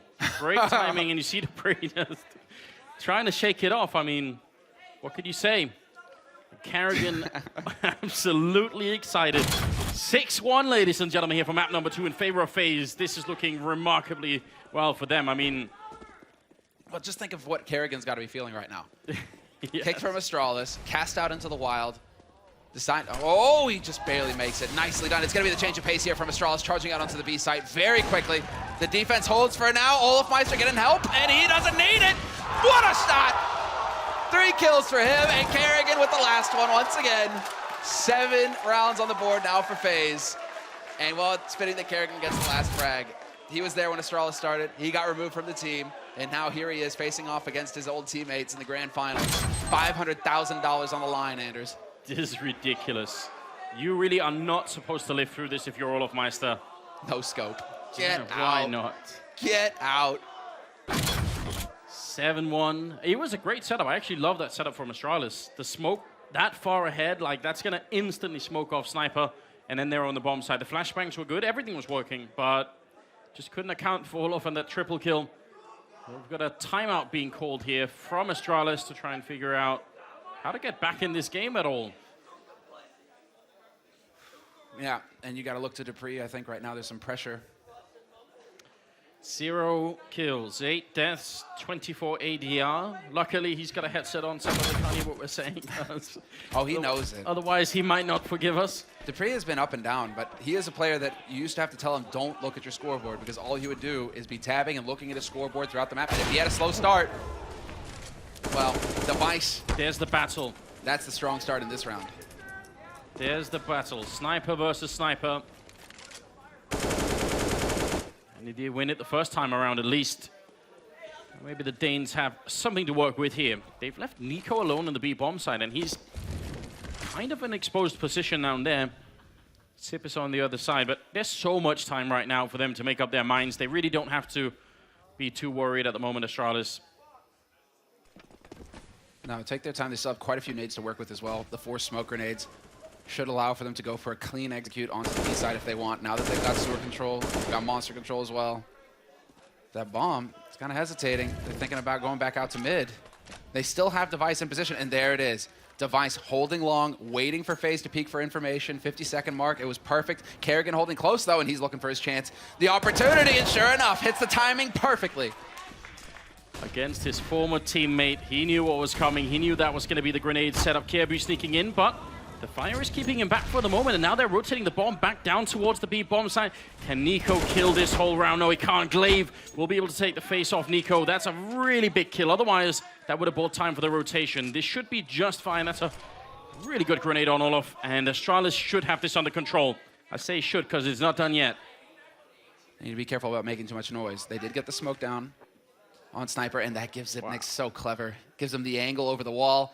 Kerrigan can walk right out here expecting to be hidden. Not so. Eye in the sky is ready and waiting. Olaf, though, catches the lurk. That was Caribou lurking at long A, so do they attempt it? It is very risky. Olaf actually gets one more kill jumping out. Not going to get the no-scope. Cset will pick up a quick double instead. And that will be finally a second round for Australis. I don't think they're going to be celebrating just yet, but here's how we can decide how big of an impact that really had. It's all about the money. If FaZe still have money to buy for days, and it kind of looks like they do, then Australis have to do a lot more work. I think Olaf Meister tried to wallbang Zipnik's spot before coming around the corner there. You see that? That's not there's no other angle there. Olaf is just putting a shot through the wall, hoping to just catch Zipnik's in the head. That's unbelievable. But you're absolutely right, Anders, and it is all about the money. The headshots, they look flashy, they look cool. But if you can't afford to buy the rifles, your life is going to get a whole lot harder. And so right now, FaZe, they're just squeaking by. They still have just a little bit of bank left. So Australis, they have a lot more work to do here. They need to start chaining rounds. Force FaZe to spend money. It's a pretty big bank on Rain. That's actually a problem because he can drop for a teammate and still buy himself. So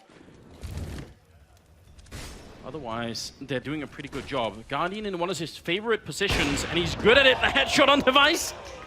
So round one, Device wins it, and Guardian comes right back. You've got to keep a count on this because it could decide the whole outcome of this game. Kerrigan ready to flash his way through. Rain is right on the other side. He's just going to blind shoot through. Rain with a headshot on Kerrigan. That's a good way to get another one in there. Rain with a double. Can't get back. Cleve has picked up the AWP.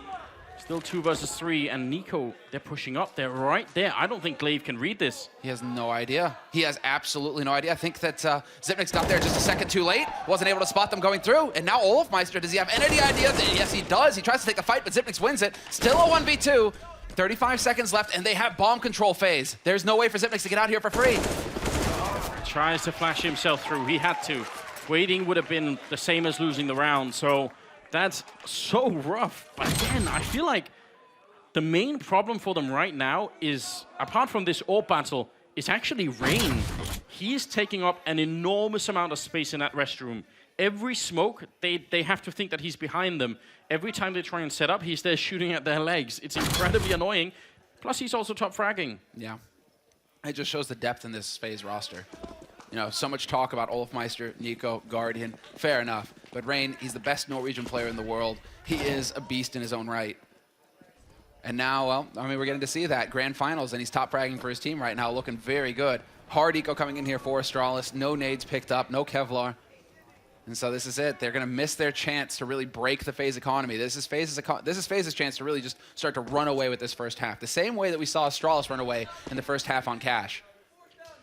Yeah, and it is worth bringing that up, just as a reminder that it's not over until it's over. But FaZe is just a terrifying but also an enchanting team to watch play Counter-Strike.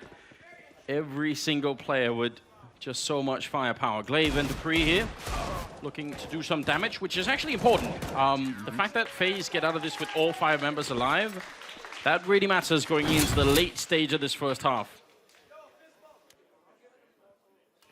AWP still in the hands of Guardian here. And on the Australis side, they can't afford one to counter it with. So, I mean, that's a way to win the AWP battle. Just make sure the other team can't actually buy one. Oh, I love that stat. 19 of the last 22 rounds. FaZe have just outright dominated Australis. Coming out of map 1, this is a best of 3. FaZe won the first map. And while now FaZe with the economy, it's not only that, Anders. It's like Australis can't afford to get an AWP. FaZe can afford to get 2. They can afford to get 3 if they want. If they want to get clever. Again, Rain with the aggression at long. And again, he pulls it off perfectly. And that's really unforgivable, actually. I mean, it's so impressive for Rain, but he didn't have any backup, right? It's not like there was someone else at birthday party who could take that fight with him. He just walks up and takes down Device and Caribou. if Australis can't stop that from happening, then how are they going to try and win this first half? That's a question they need to find an answer for really quickly. Rain looking for the shot. There's a headshot on Cleve. He sees the shadow. Now looking for the quad. Finally, Dupree able to take him down, but you have to think it's a bit too late. Sit with the long-range spray against Olof, but still, so far gone. And Guardian, aggressive. Why not? Yeah, I appreciate Guardian being aggressive there because he never really had to back off to begin with. He just held the angle, and there was nobody there to spot him once he has the information that Xyp9x is over towards B. Olofmeister and Nico, though, take a deep breath, boys. Don't throw it away. No need to get overly aggressive and give Australis a way back into the round. They are falling all the way back in the bomb sites. A lot of things working against Xyp9x in this round. 32 health, 32 seconds. Just not a good time at all, really. Can he find anything at all? It'd be great if there was an AWP on the ground somewhere, but apart from that, it's almost surely going to end in tears here. Trying to get up there, Guardian with the perfect timing as he's mid-air.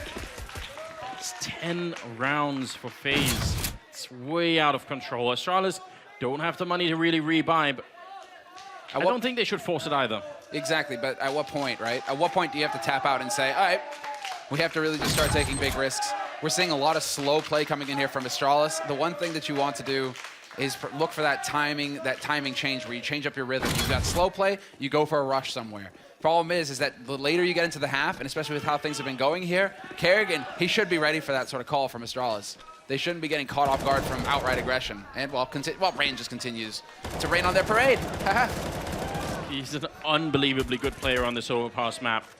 He's just controlling the whole A side of the map, making it impossible for anyone to do anything at all. And Kerrigan, mowing them down on the stairwell, makes for 11 rounds here. Australis getting nothing out of those Cset 75s. They didn't invest into too much armor, so it's not the end of the world. They can still get AKs in this round, but we're drawing towards the end here. And this is what FaZe do.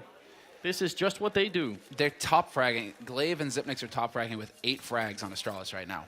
Nothing is working out for the playmakers, for the stars on Australis. You're looking at Dupree, Caribou, Device, all of these guys, nothing is working. They aren't able to find opening kills to create space for their team. Instead, it's Rain who's just manhandling them. He's got 152 ADR at the current point in game. That's way, way too much. Someone's going to have to shut him down. Or, alternatively, they could just go somewhere else where he's not. Oops. It's worth a try, Nico. It's worth a try. Marking their territory. I mean, imagine, it would have landed right in Dupree's face. Just gets caught on the ledge. That's a shame. Now, though, Olofmeister, that would be suicide to run through the smoke here. Unless he could be set up with a grenade from Kerrigan. There is a flash coming in. It's going to be pretty deep. Olofmeister does fall back instead. Oh, it looks like he's just going to re-smoke it. That's interesting. That's very interesting, in fact. Kerrigan doing his homework. Allows Olofmeister to stay there for just a bit longer. But it definitely will be a B execute here. Do they have enough to hold it? Olofmeister and Nico. They are a really great tag team, but there are 5 members of Australis coming in on the other side. There's the flashbang to set it up. Molotov countered by Olofmeister. He gets the first headshot in. Nico still on the bomb side. 3 men coming for him, and he does only get the double. Needed maybe a bit more. Now at least they have a chance, Australis. It's unreal that Nico actually gets that second kill. It wasn't even intended to take Cleve down. Instead now, it's going to be Kerrigan. Retaking it, Kerrigan, the in-game leader. Taking the site solo, no problem at all. 2 kills for him. And a perfect retake for FaZe Clan. And a perfect hold, as far as I'm concerned, for Olofmeister and Nico. They did everything they needed to. Olof, 1 for 1. Nico, 2 kills. I mean, FaZe are going into a retake with a man advantage. That's unbelievable. Now we're going into the 15th round now, where Australis, it's all or nothing. You have to get 3 rounds. I'm just so impressed. 10 kills on Xyp that's the most they have right now. Honestly, the only one in double digits. They have been completely wrecked in this first half. The comeback would have to be, well, the size of the one that FaZe did in the first map. Otherwise, this is not going to last very much longer. 12-2 when we move into the 15th round, the last of the first half. Map number 2 here, the grand finals. And they know that Rain is going to be out here somewhere, but can they stop him? Nico tries for a bit of aggression. He's going to be going down. Rain clicking through, almost hitting a headshot. It's so close. And finally, they get rid of him. And that just only opens up the space here for Olofmeister to get in. Clever. There is a chance for Kerrigan. That was the shot to hit. Had he dropped the Xypnix right there, that would have been the bomb in phase control. And instead, it's still a man advantage for Australis. And Xypnix, Cleve, they're all rotating back over towards this B site. They want to see if they can catch Olafmeister out. Guardian is actually right behind Caribou. They've walked past each other in some weird coincidence through the smoke. So Guardian is in between the Australis team right now. Caribou going to be flanking down through the bank. No one knows what's happening any longer. Kerrigan is all the way over by the stairwell, where now Australis are starting to rotate through. This is a really chaotic round, and somehow he finds the right timing, gets the kill. Sip is down there. Kerrigan, if he gets this headshot, it's too much. Guardian has gone down, but there's only 35 seconds here. Device getting a big kill. Kerrigan jumping down. He's still trying to hunt the bomb down. They smoked him off, and this surely can't happen. He's going to go down to Device, so 3 and 12 for the first half, favoring FaZe. An amazing performance from them. An unbelievable scoreline, and on both maps we've had dominant first halves. Now it's Australis who have to show to us that they can win this. We'll find out after the break when we get into the second half.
On FaZe and Connector, and that's the difference. 2 rifles now for Australis, and they've got a fighting chance.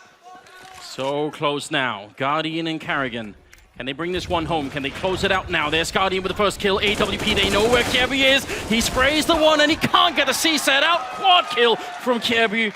And Australis managed to hang on just a bit longer. 7